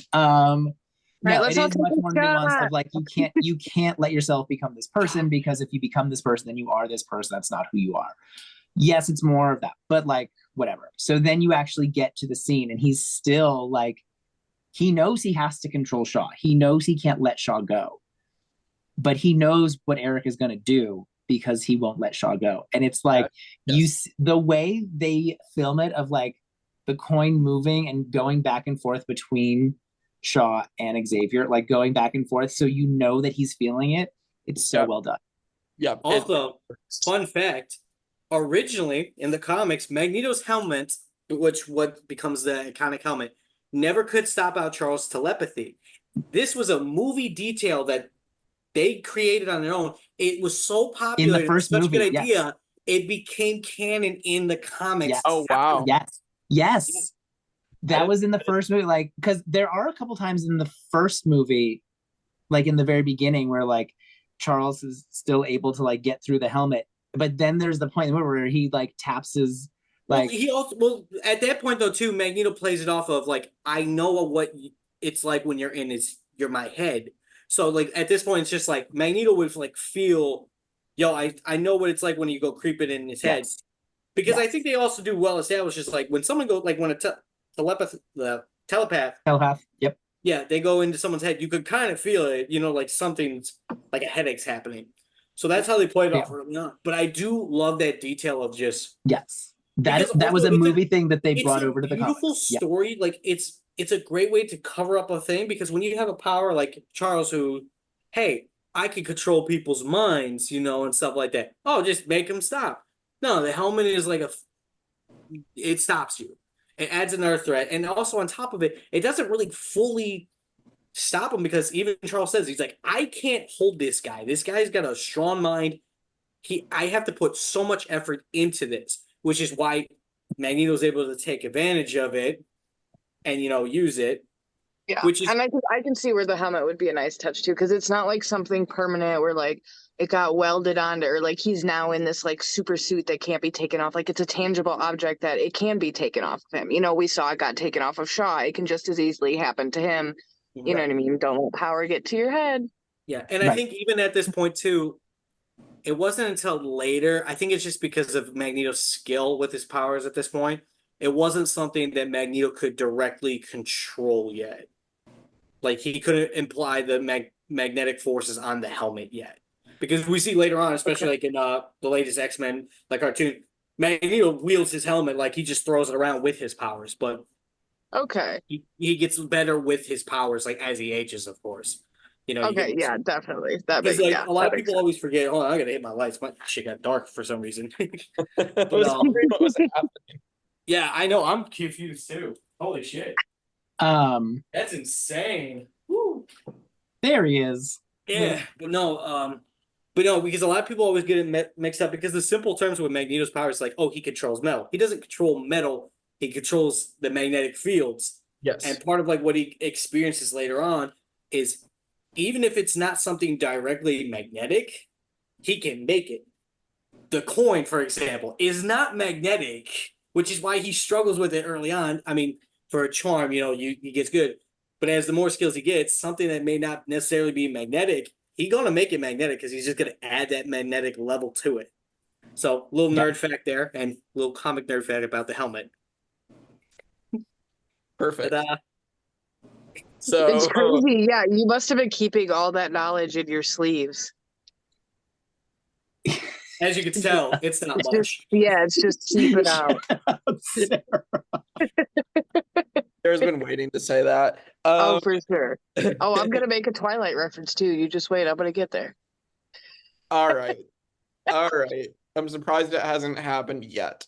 But you didn't catch that I did say 3 lines of Hannah Montana lyrics that you did not catch either. So good luck figuring those out. Editor, point it out. Nope, I'll let you figure it out. All right. Thank you. All right, so Magneto then floats Shaw's body out, and then the missiles get fired, and Magneto holds the missiles and fires them back at the ships after they try to fire on the beach. And so Valid. You're gonna pass over the fucking hardest line he drops in the whole movie? Will's pissed. Will's about to call Jake out. Let's see it. Before he even flings it. You know what he says, right, Jake? What, with the coin or the... No. It's because Charles is pleading to him. Yeah, and he's yeah. Like, go nuts. Just making sure we don't skip this. I'm trying to remember what the line is. Okay. It's like so Charles is like pleading for this man. Hey, there's good people on there, just good men, just following orders. And I've been through my life just being around men who just follow orders and never again. Yeah. That's what I'm saying. Fucking valid. I'm not listening to nobody. Fuck them. Yeah. Oh my god, dude, that line is never again. So Sarah, when we were comparing us to them, Sarah's Magneto. I think that's what we decided in the last one too, isn't that? I think that's what we came up on. Sarah likes to think she's Magneto, but in reality, she's actually like Dr. Drax from fucking Kim Possible or whatever his name is. Oh no, I want to be She-Go. She-Go's my bitch. Again, you think you are, but in reality, I've seen how you plan. It's more like the Doctor than She-Go. Let's be honest here. Let's be fair though. Like, if there was like kids and stuff on that boat, no way. But like, just all those people, like, you all were cool with bombing me to save yourselves. So like, even Stevens, sorry you got played. I can't wait to tell you, but like, that's the Navy. There's a bunch of like 18-year-olds who just signed their life because they needed something to do. They barely started life. They're gone at that rate. Yeah. Oh, yeah. For sure. Oh, yeah. They show you the older people. Can we take a quick moment to appreciate, too, that Charles takes over because it's the Russian ship that's going to cross the line. So he takes over the Russian guy to blow up the ship. And on that ship, like the guy obviously doesn't realize that Charles took over his brain. He doesn't like, he's like, what just happened? He snaps out of it and then they throw him in the brain. Right. And they're like, you just avoided like nuclear war. Thank you so much. You're going to jail. We have to, because it's like we can't just let this slide because you just killed everybody on that boat. Yeah. Correct. I also just love though, and I know because like that's not what the focus is, but I like just the idea like this boat just got shot, right? There's a chance that there's some people that like survive somewhere, like and they're floating in the water. There's no hurry to go get them. Like none of the other boats move. They're just like, damn. Is it bad that my first thought was stop blowing holes in my ship? Oh, it's not holes. It's not holes. It was just one big hole. So one very big hole. It was just a massive hole.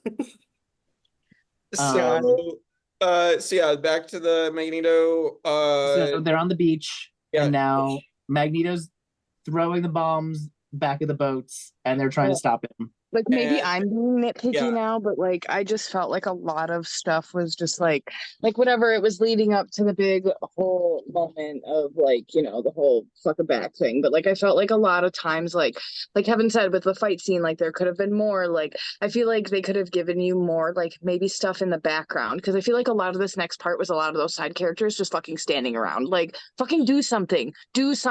Fucking one of you starts swimming or something. You know what I mean? Like anything. You see Charles getting his ass beat. Can you just help the man, please? Right? Yeah. He's getting his ass whooped, and y'all are just like, what's happening? It's like, yo, at some point, y'all need to snap out of this shit. He's losing. Yeah, that's fucked up. Right. So yeah, they're trying to stop him, and so Moira tries to shoot Magneto to stop him, and he deflects the bullets, and one of them hits Charles in the back and paralyzes him, and that's how Charles Xavier is in a wheelchair. In future movies, yes.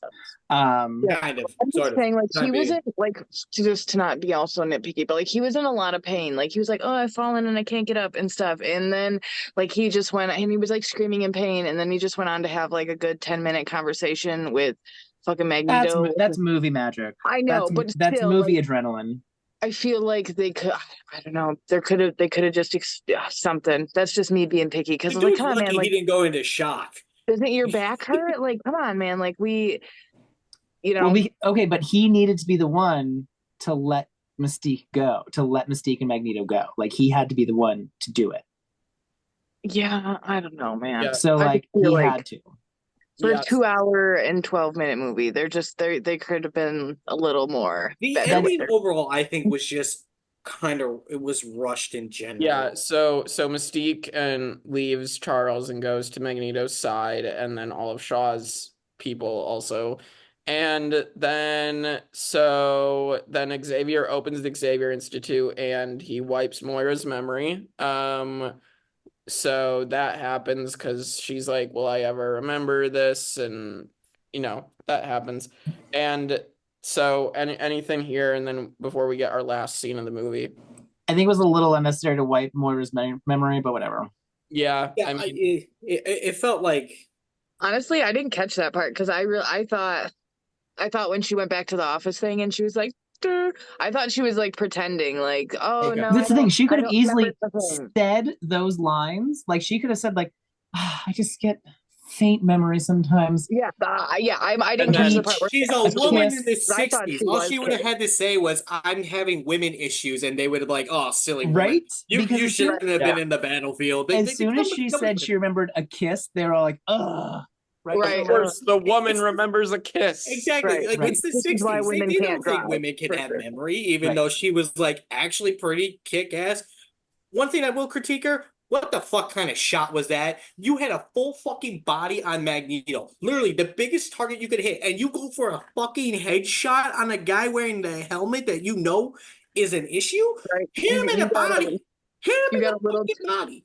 A little tiny T-zone to hit, bitch. You got the whole. No, so he's standing like at a fucking angle. You have this clear fucking side, full torso, aim center mass. You are trained in the federal agency. They train aim center mass. Fucking aim for the body, the biggest target. You know, I'm gonna hit this fucking dude on the dome.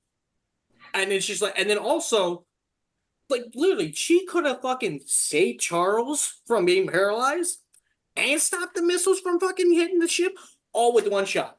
All she had to do, like, They can't have Moira be the savior of the movie after what little character development they've given her. They can't make her the they savior. don't have her try to shoot. Okay, because also personally, I think the whole bullet thing to paralyze him,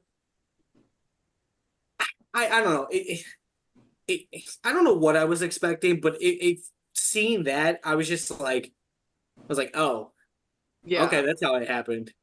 I think it had to be done in like a film way, because I feel like if they did it like in a big, amazing battle epic way, well then they have to bring it down 30 notches to give you that emotional, oh no, at least in this way it was like done real quick. Snape fucking, And kills then, the guy next to him. Yeah, it shows that Jake knows he what the just fuck I mean. genuinely Like, was not trying to hurt Charles, which I get the emotional side of it. I don't know. Yeah. I just think I was like, damn, like that's. Like, I don't know what I was expecting for it, but like the bullet wasn't like. And they had to make it seem like it was done like that Magneto did it, and it was like an accident because of his rage. You know what I mean? That it was like a friendly fire incident kind of thing. I mean, like I shit. If I had some bitch shooting at me too, I'd be fucking swatting them bullets if I Well, could have been. And it makes it forces Magneto to stop, because now this is his friend is hurt, right? So like we can punch each other all day, but like you just got shot, and then also like that is a thing that now like intertwines them forever. Like it's like he caused it, like even if Charles forgives him, right? Like there's like. That's that'll always be like their standby. I figured Magneto would be responsible for it, but like again, like the specific manner of that, I was just like, again, I wasn't like, I was just like, it is a little like rushed, but it does. I think it does maybe that's work what for the it's story. getting me. I think that's what's getting me, was just it happened so quick. I think if like you wanted to do a bullet thing, I think what would have been cool is, because how he was hinting at, it's like I can stop bullets and stuff like that. It would have been cool if like he just stopped one bullet, was like, haha, like showing the power, and then going to flick it away or something, and not realizing where Charles is and just having it like get swayed. But like the fact it was so quick, I was like, I mean, they could have done all sorts. They could have. Oh yeah, they could have done a lot. He could have been injured in the battle, like all sorts of things. I mean, but I like it is a little like Deus Ex Machina, but like, I mean, why not? They could have had the submarine hit him in the back. I mean, if we're just fucking around, they could have both done the submarine. I think it just as a whole, it goes back to what I said. It's like the whole ending just felt very kind of rushed in some ways. Yeah, it's like, oh shit, he's not paralyzed yet. What are we gonna fucking do? I don't know, just fly swat a bullet into his bed. It's already been 2 hours. We have 12 minutes left. We gotta wrap this shit up. Have him backhand the fuck out of a bullet into his spine. Really? Yeah, do it. Stop. Yeah. So then our last scene of the movie, where Magneto goes to free Emma from prison, and all the women end up on the bad team. Rude. Yep. And you get Magneto in this awesome old-fashioned costume, and in like the red. Yes. Oh, yep. Looks so good. Honestly, I'm not even gonna lie. It looks really good. I'm so glad we got like actual comic inspired costumes in this movie. Yes. After the original trilogy not getting them, it's so satisfying. I know it's like, this is just my thing in general when it comes to like all villains and heroes, is for that matter, but specifically villains though. This man had to pick out the colors.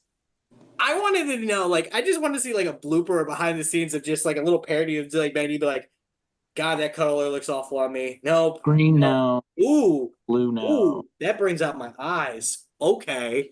That screams fear me. Like, just choose it. I just want just one time, for a brief moment, just someone be like, God, I look awful in orange. Never wearing that. I don't know why he had me wear yellow. I told him I'm more of an autumn season anyways. I'm more of an autumn season. Oh. God, I love this. Amazing. All right. Well, that's the end of the movie. I mean, Sarah, did you have anything on that last scene, or are you good? Yeah, I think I expressed it. Like, I think I'm kind of with Will. Like, I do think certain things could have been drawn out. Again, with the fight, I think there are things that could have been done. I don't like the standing around in the background. Like, yeah, we've talked about it. But I do think as a whole, like, it is a good closing scene to the movie. Like, if it's the first movie to give you that backstory, that lore, and it does a good job as, like you said, solidifying that's not where their friendship started, but it's where a significant event happened for them both that it ties them for life. That is their sandbox story.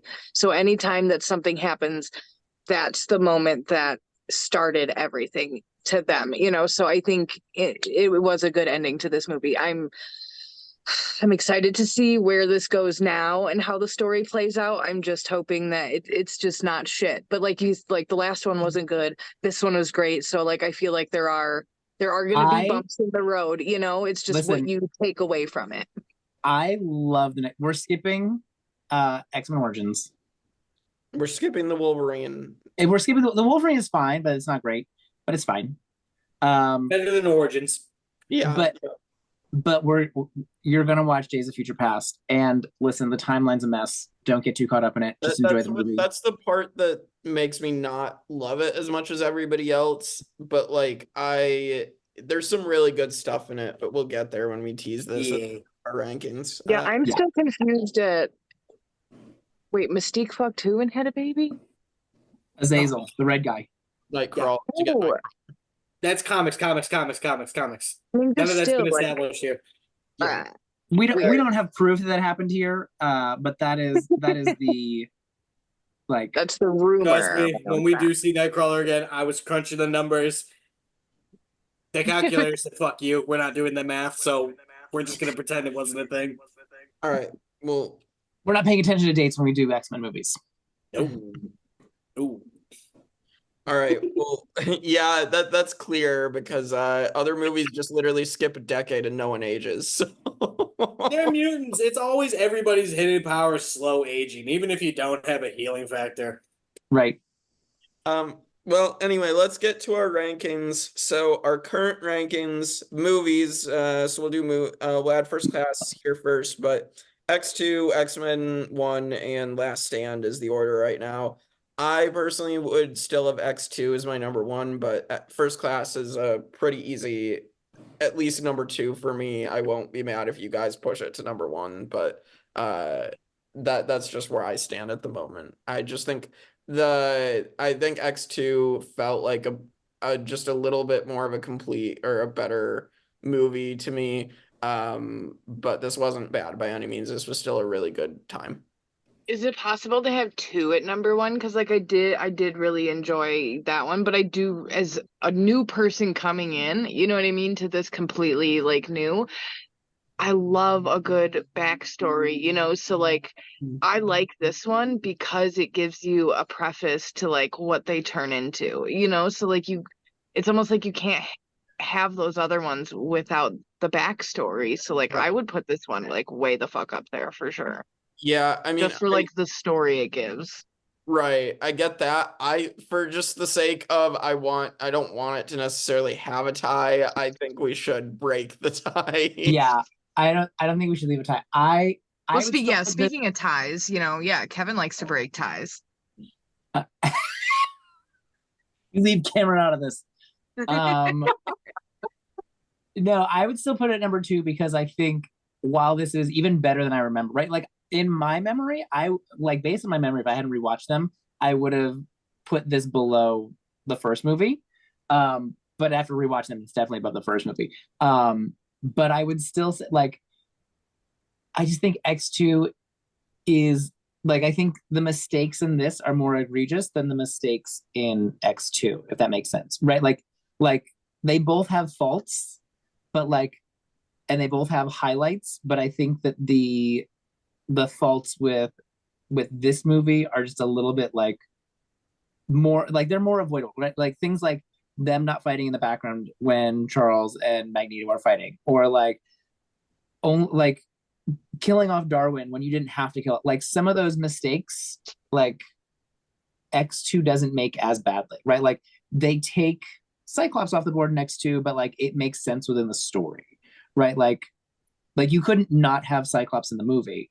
So, like, like, they split the team up when they're in the dam, but, like, they split them up and they do things. So I think that, yes, it's frustrating that, like, we don't get another Nightcrawler scene in the final battle of him, like, jumping around fighting people. They kind of, like, minimize him during the final battle, but I don't think that is as bad as some of the faults in this movie. Right. So is he agreeing with me? No, You said a tie. Said a tie. But So, I don't know. See, I now know Will's you like this though, fuck. Will. You said this was your number one.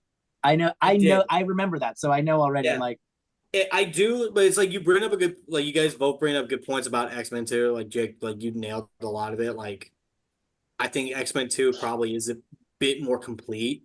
mm-hmm. The action is far more entertaining, I think, in X-Men 2. Mm-hmm. Like, I feel like the highlights of X-Men 2 outshine the highlights in First Class, but I think it's because. So this is going to sound weird. So if I have X-Men First Class above X-Men 2 because of what I focus on, it is better on the narrative side, which I think is key.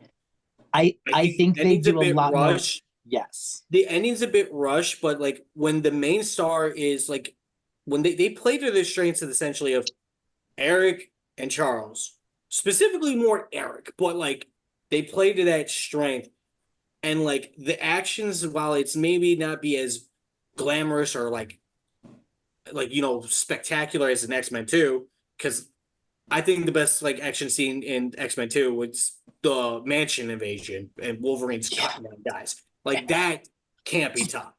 But like in this one, it's more of the narrative that they push.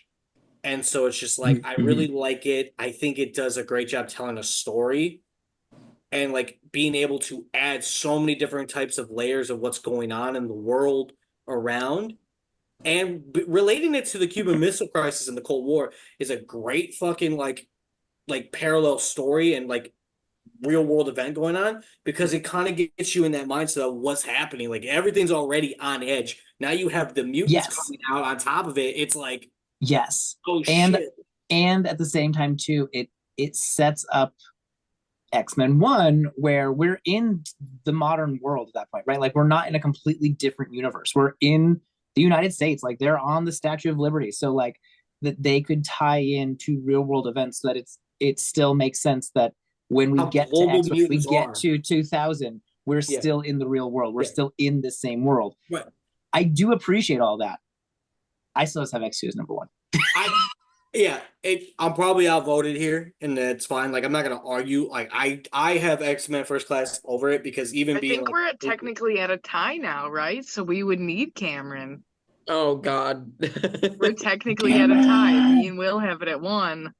Sadly, Cameron has not been showing up to these. So. Yeah, and I do agree too. Like, I was so taken aback at how good the storytelling is at the beginning, the juxtaposing Charles and Eric, like, their stories and their lives. Like, it's done so much better than I remembered. Yeah, so because, like I said, just as a new fan coming in, like, because when you see them in the first 2, you're like, they're old and they can do flashbacks or, like, give you context, but, like, to see it for yourself, then no matter what going forward, when I see those 2 together, I'm like, no matter what lines they say to each other, you're always like, oh yeah, it's because of the spine thing that they're like this. You know what I mean? So, like, yeah, as a new fan, it just gives you that story, which is what I like. Is why is this like this? So. And also, like, I think what I like about this too is when it ties in with the Cuban Missile Crisis. That is a real world thing that you see. Like, this organization, they're influencing a world event that ultimately could affect everybody. X-Men 2 had it with the Cerebro plot line, but personally, like, even with that threat, it felt so X-Men specific. Yeah. stick. And like with the other ones, like again, calling back, like they like to use the Statue of Liberty, the White House, things that we know. But then when you bring it into the Cuban Missile Crisis, they bring it into that it's so much bigger than just one spot. You know what I mean? Yeah, I agree. And I think also where it's like Cerebro was such like it was an intense thing because Cerebro is connected essentially to the whole world, and you have Charles like manning it, and he's brainwashed. That's like intense, but at the same time, I don't know. I think because of the fact that we like you're tying in like a real world event, it hits harder of like how like dangerous like influences can be, especially like how they are playing the game. Like Cerebro is like it's as sci-fi as you get, but the Cuban Missile Crisis was a legit thing. So I think like that's just a different type of like stakes that, or like one you could relate to. Yeah. Hit stuff. God damn it, Cam! Way to not be here. We got a tie now. Yeah. Son of a bitch. Do we like table the top two? I would say table it. Okay.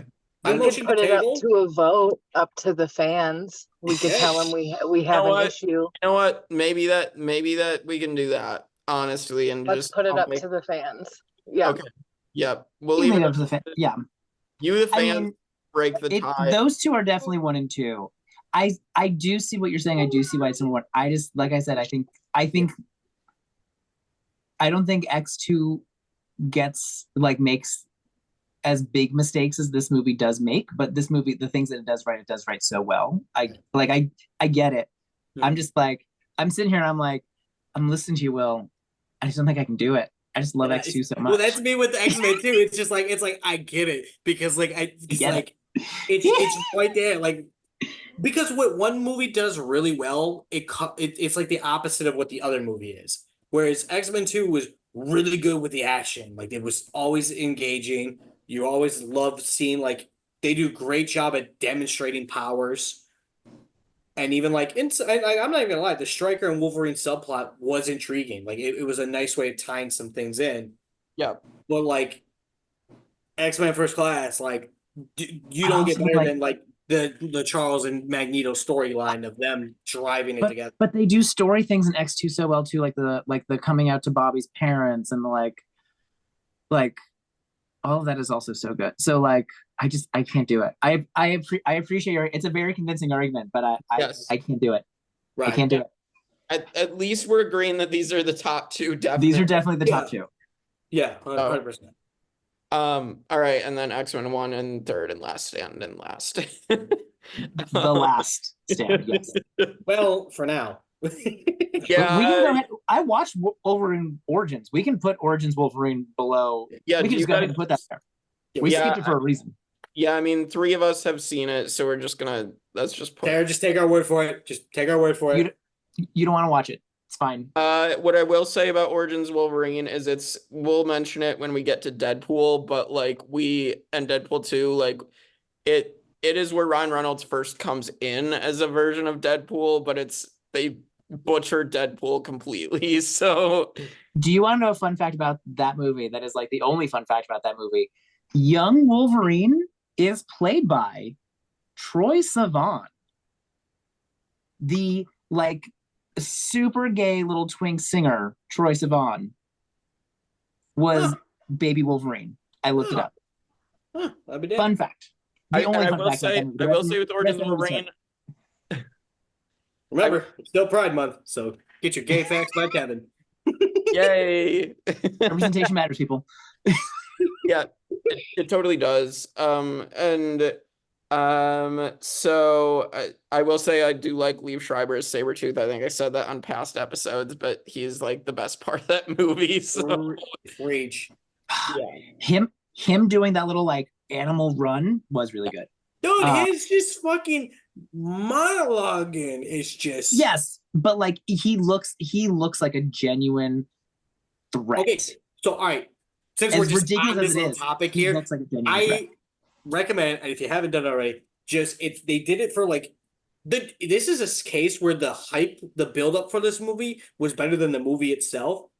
Look up like I forget what you have to. It's like part of a trailer. If you type in like Wolverine Origins Sabretooth like trailer, there's like a moment where they give like these characters like their own little introductions as part of the trailer, like as a trailer for the Oh, wow. movie, Mhm. and it's a monologue of Sabretooth just talking about him, and like one of the lines is like that he says, and it's just the aura he has in this. He's like, I'm not your friend. I'm not a man. I'm an animal who, or no, it was, he's like, I'm not your friend. I'm an animal who dreamed it was a man, but the dream is over when the beast is awake, and you just goes fucking hard. That's- Like, Yeah. it's just, He's a very good villain. he is 100% a good villain. So, but yeah, let's get to the X-Men. So I figure at this point we'll probably do the separate versions, separate, like, you know, the younger and older, but it's gonna get confusing, but we'll just do it that way because there's different portrayals. Wait till next week. Yeah. So love it. the current standings: Wolverine at number 1, Nightcrawler at number 2, Kelsey Grammer's Beast as number 3, Storm at number 4. Oh yeah, Sarah, if you have to go for sure. Bye, Sir. I Bye. love all of you except Kevin. Bye. It was fun to be here. I'm really Fuck you mad too. that I liked this movie and that I'm excited to see the next one because the other ones I was like, they're okay, but this one I was like, I like it. Welcome So- to the fandom. Fuck you guys. All right, bye. I know I have to get a costume now. Ooh, you're in for it now. Bye. Bye. She could be Emma Frost. She'd have to be Celine because she's all black. Yeah, but Emma Frost is the White Queen. power seeking queen, it fits Sarah. Yeah. Anyway, all right. Back to the rankings. Number 4 is Storm. Number 5 is P2, Charles Xavier, Patrick Stewart. I just wanted P2. 6 Jean Grey, 7 Iceman, 8 Kitty Pryde, 9 Rogue, 10 James Marsden Cyclops, number 11 Colossus, the trilogy's Colossus, and 12 is Ben Foster's Angel. So we will Let's start with the easy ones. I would put like Banshee like above Angel. yeah, I can see that. You could throw some of these characters like at That's a fine. dartboard, and it's just like where they land Right. almost. And Never like, gonna see Banshee again. So yeah, he's gone. And then Havoc is just kind of a D bag. So like But he, as of right now, like he- he's literally just this version of Scott. I would have him below like the Iceman Kitty group because Okay. they're actual like fully developed characters and he's just a D-bag for right now. So above James Marsden, Cyclops, and below Iceman, Kitty, and Rogue. Sure. Yeah. I would have to put all 3 of them above him. So it's just like Yeah. Just put the Scott Yeah. brothers together. Yeah. Put him above Cyclops because they have a similar power, but the Summers children. yeah. He at least gets to use his lols. Yeah. Okay, and then we have Nicholas Hoult Beast and McAvoy's Xavier. I mean, I feel like you have to put the Xaviers together. It's just a matter of, do we prefer Patrick Stewart or do we prefer James McAvoy? Oh my god. This is Okay, where it's, McAvoy is so good, but Yeah. like the casting of Patrick Stewart as Professor Xavier is so spot on. Yes. yes. I don't think you can say anything's better than it. Like Yeah. I think you have like James McAvoy is so good in the role, but like The way I it's see like- this too is like when you think of Charles Xavier, Patrick Stewart's even got the look of it. I'm not talking about just because he's bald, but just everything about it is just like And almost on the dot. it's one of the things like Patrick Stewart has like 2 iconic roles. It's this and Jean-Luc Picard, right? Like Yep. so like they were both tied to each other Yeah. in a way that like I just don't think, as much as James McAvoy is good and as much as it is a major role for him as an actor, I don't think it's as iconic for him. Agreed. Okay, so below Patrick Stewart, Xavier, so and above Jean Grey. Okay, and then Nicholas Holt's Beast. I'm just not as big of a fan of him. I wouldn't put him like I would put him above like the Banshees and the Summers Brothers. I'd put him above them too. I'd put him above Havoc, but I just You think put him the over other Iceman. I think the Iceman seems to be Kitty, like your pick. I think the Iceman Kitty Rogue like storyline is just like that alone puts them above Beast, like Nicholas Holt's Beast. I'd have him above Rogue and Kitty. I wouldn't have him go above Iceman. Okay. That. Okay. Because I feel like they do sideline Rogue too much in the. They sideline Rogue a lot. And also part of me putting him there is kind of just like kind of preempting like where he would ultimately probably end up. If we went strictly off this movie, I would definitely put him above Iceman in them because I think he had more of an impact. This is just me kind of like I'm kind of maybe cheating a little bit, but like because we all know like how eventually it goes. I'm just kind of putting him in a spot where it ain't going to be like a drastic drop. Like he's going to be right around where he'll end up anyways. That's just my personal opinion. I don't think. And they sideline Rogue a lot, so it's fine if he goes above her. Like he's not nearly a sideline, and Kitty's only in the one movie, and like the story is like her story is very specific to the movie, whereas Beast's story is like very much from the comics. So I'll allow that. Yeah, it's fine. Yeah. It just seemed like Iceman's always like the pivot character of like, all right, like because Iceman's like in the. I love Iceman. Iceman. I know he's your character. You know, like he's my favorite. He's always been my favorite. This next actor he's gonna bring up is where I'm really fucking. Remind me when I get back to Florida. I have the old Iceman like action figure somewhere with the little ice slide. I love it. He's my favorite. Ooh. Yeah, we can definitely remind you of that. All right, so I'm just finishing up.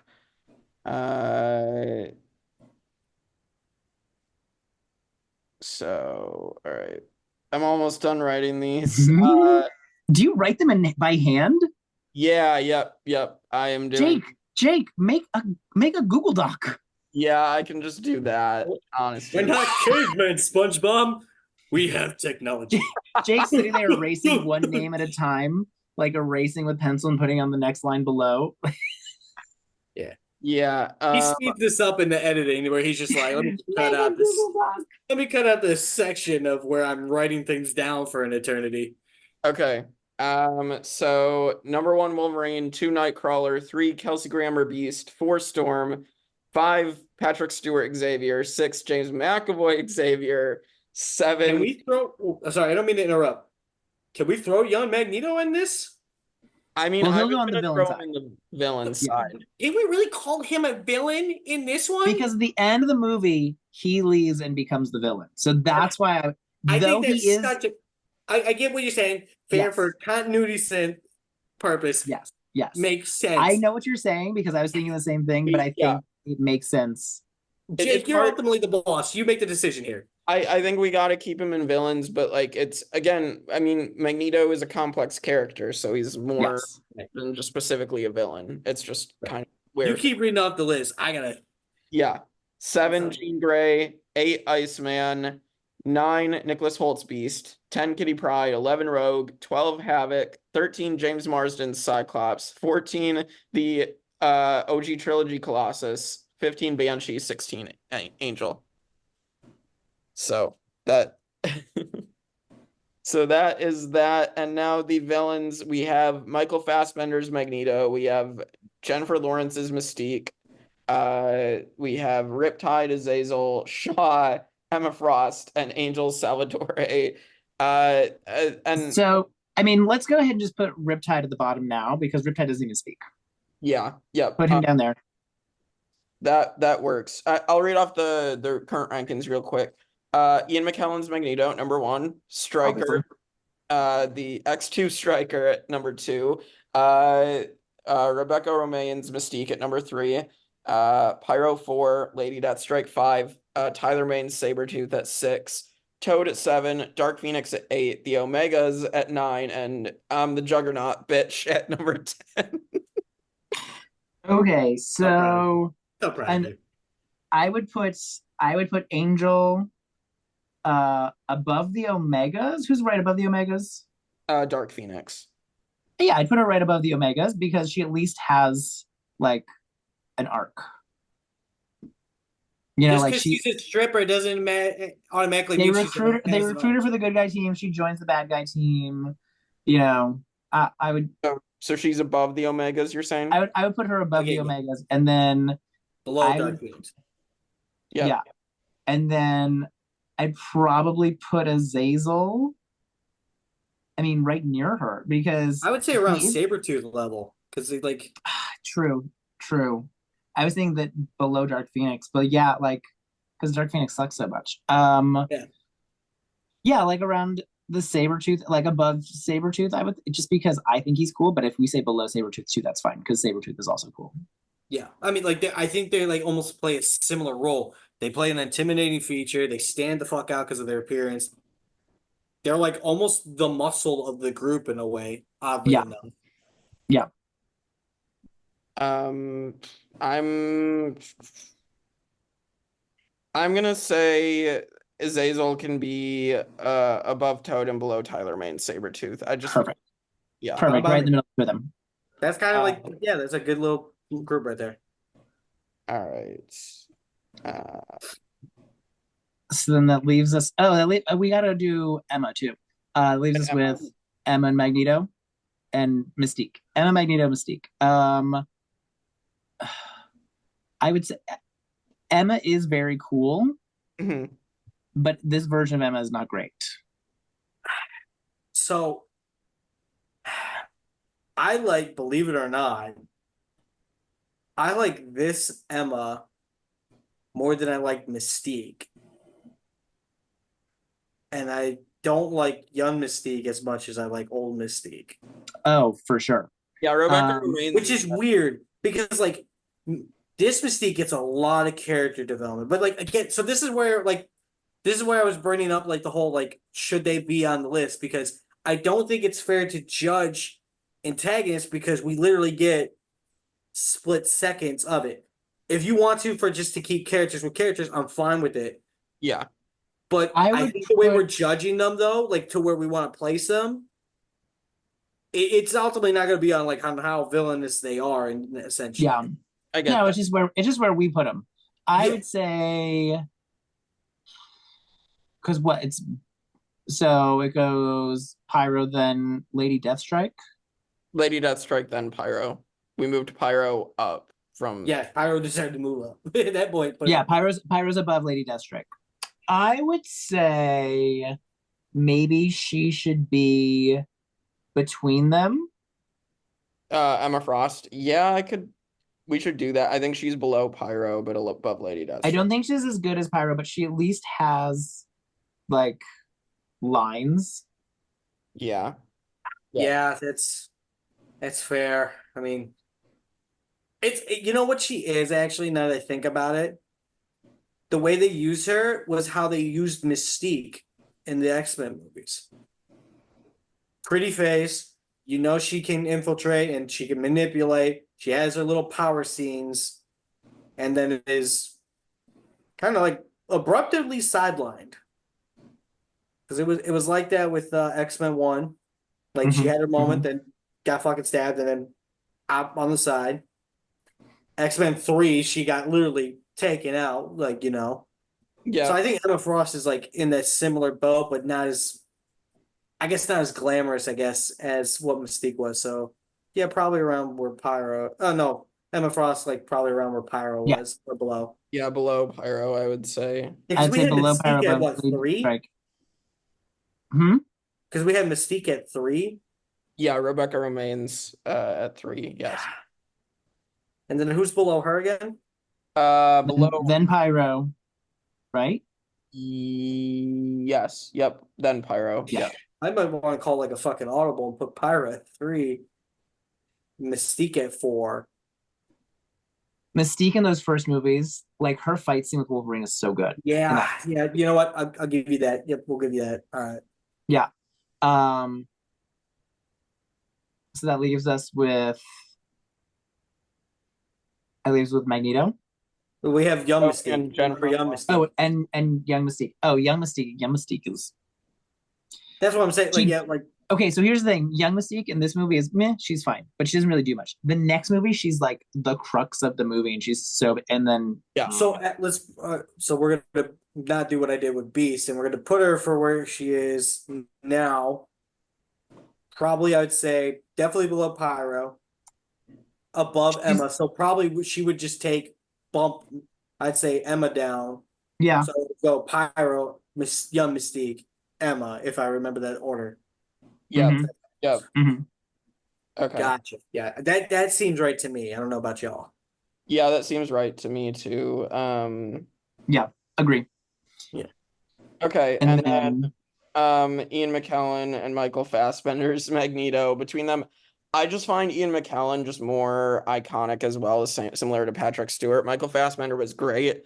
I just whenever I hear Magneto, like even in like everything else, since Ian McKellen played the character, I feel like they do Ian McKellen's voice for every other like thing they do Magneto for in media. So like it just I hear the Well, voice. and we mostly know Magneto as the old man. Yes. So like Yeah. the old man. This Like, is version where of I'm him. gonna different. I'm gonna be different. I do love this movie. Like him, what they do with him in this movie is so good though. So the reason why I think we should go with Young Magneto at 1 is because I think it's because, and this is no fault to Ian, but this is the advantage of doing a storyline around Magneto in the sense of part of the big thing that a lot of people like about Magneto is he is the definition of a tragic villain. Yeah. Or sympathetic villain. That is like call it. That is so well done in this movie, and even continuing forward, Magneto is the carry of this new timeline. I'm just like I think we can all agree that like even despite how we feel about future movies, Magneto is the carry. Like he is like the star. Mhm.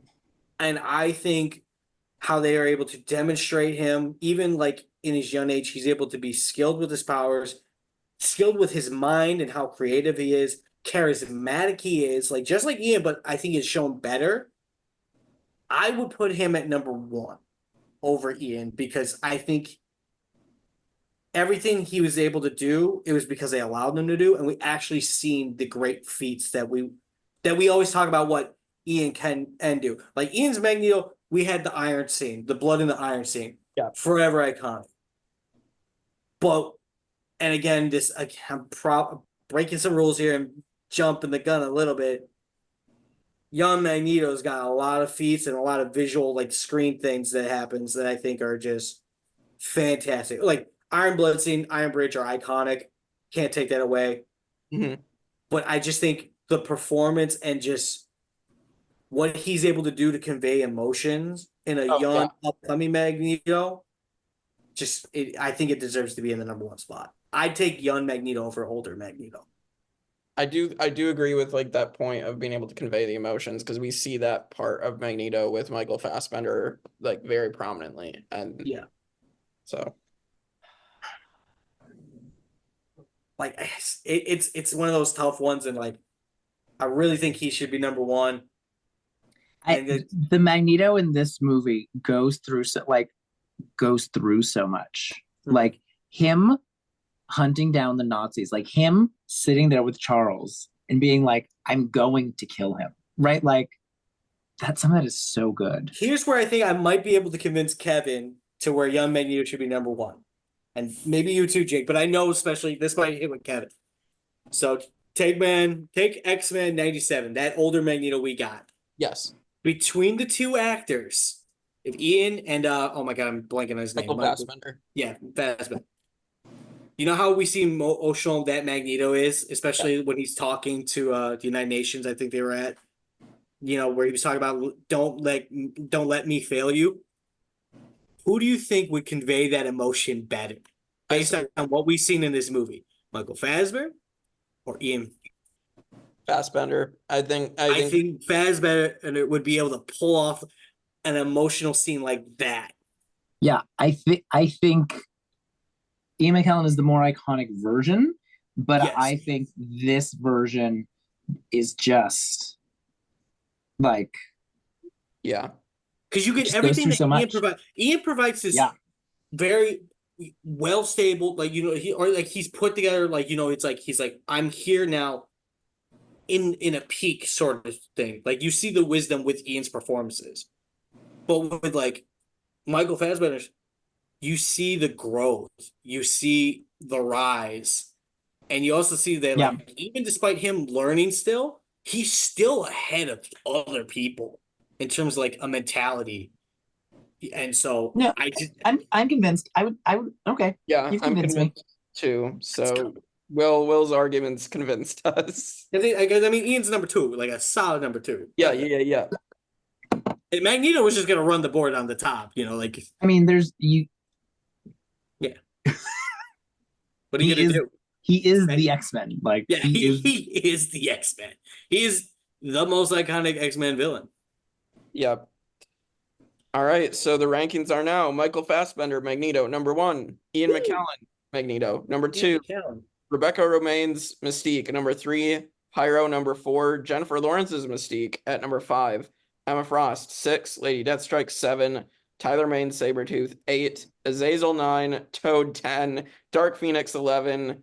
Angel Salvadore, 12. Omega's 13. Juggernaut, 14. And Riptide, 15. So this list is so long, gonna be so long by the end of this. Imagine if you put That's it why all you need to together. make it a Google Doc. You I will can't make it a erase Google the names Doc. every time. For next week. I mean, probably by the end of this, I was just gonna ask the question, just best characters flat out. Yeah. I'll make the Google Doc for Days of Future Past. I'm just teasing. I'm just teasing, Jake. You don't have to. No, I think it's easier than me having to write everything down. Jesus. Yeah. No, that's right. Oh That's my an entire God. page of the rankings list. So Jake, we're gonna teach you how to use computers. I know how to use them. I just I'm Imagine teasing getting you. taught a lesson by the fucking caveman in the group. Jesus. Oh, all right. There's so many things. So Go ahead. next week, we will have Days of Future Past. I think there's some really great things. I am willing to give this a rewatch, and like obviously, and like maybe it'll boost my opinion a little more, but we'll see. I don't think it's on Disney Plus anymore for some reason, so we're gonna. No, it's on HBO. Okay, I don't. Which I have now. I That don't. restarted watching Game of Thrones again. So hey. Apparently, Which- I didn't. Also, I didn't know. Apparently, there is a rogue cut of Days of Future Past. I own the Rogue Cut on DVD, which Okay. I don't have a DVD player, but I have I will tell you all about the Rogue Cut. Okay, so I mean, assuming that like we're watching most of us are gonna watch the normal cut, but Most Well, he most can't of even them, watch his road cut. He doesn't even have a DVD player, but he has a DVD. I own the DVD because I used to have a DVD player. I don't have a DVD player anymore, but I still have the DVD. Okay, I Yeah, thought you just saw I it. You're assume like, when you watch it, it's gonna be the regular version. Yeah. But I'll tell you all about the Road Cut. yeah. I'm sitting here thinking that Kevin saw the DVD. He's like, oh, I gotta have this. Buys it, walks out the store, and then gets home. He's like, wait a minute, I don't have a DVD. No, I did do player." that 10 years ago. Wait a minute. Oh, sadly, Sarah's not here anymore to make jokes about. That's Me why being old. It's fine. it's gonna be in the chat at some point. She'll catch up on it. Yeah, she will. She'll comment on it when we post But it. It's fine. I do want to point out though, and it was something I kind of noticed like towards the end here, was because she brought up like how she didn't like how you used a bad picture of her in the thumbnail. It looked like she was like hella posing like any chance she got, just so she had like a I good kept face for- adjusting the chair to make sure my ex was high up because I know it comes in the beginning of the video. Like, I kept noticing like in Sarah's like camera, she like just went through poses where she was just like this, kept fixing up like her outfit and stuff like that. She like flicked her hair a little bit, covered it back up again. It's like the girl was trying. She wanted the good angle. I really hope she You could does. say see she's it. going for more screen time. Screen time, screen time, screen time, screen time. Ah! Ryan. We're just gonna make this joke every week on Ryan. So Oh, Ryan. Oh boy. But yeah, so then we'll also get to talk about the introduction of Evan Peters as Quicksilver, which is going to be exciting because we get the time in a bottle scene. And then yeah, some interesting stuff is gonna be in store for us, more Wolverine stuff, and we'll talk about it. We got 3 more weeks after that, presumably, to get through before Deadpool and Wolverine, unless we add in like Apocalypse and stuff as well, but we'll talk about that. No, we don't talk about Apocalypse. We'll see if we can have time to fit that one into. I don't really want to watch Dark Phoenix, so No, we don't need to watch Dark Phoenix. We don't need to watch New Mutants. yeah, we can. What the hell is Dark Phoenix? Not good. It's not I good. don't know what it is. All right. Well, yeah, so we'll have Days of Future Past, other stuff that's in the pipeline for this week. Tomorrow, gonna talk to the winner of Survivor Vanquish Season 11, Chosen Path, Austin Fote, about his time playing Vanquish, and very excited to have a winner-to-winner talk with him. Shout out to everybody who played Vanquish season 11. Like it was a very good season. Yeah, and I just want to say too, I mean, I'll say this on Austin's podcast with him, like at least by the end of it, the jury actually was open to, hearing everybody out, and it was a close vote. So like I'm happy for my boy Fote. Yes. Yeah, yep. And then Thursday we'll be talking with Matt and Michael, doing another Australian Survivor review of Champions versus Contenders 2, getting to talk about the debuts of Dirty Harry and the Golden God, David Gannat. So, and Luke Toki's return. So, very excited to talk about that. So, but yeah, we will see you all next week for Days of Future Past on the Tribe of Nerds. Like you said,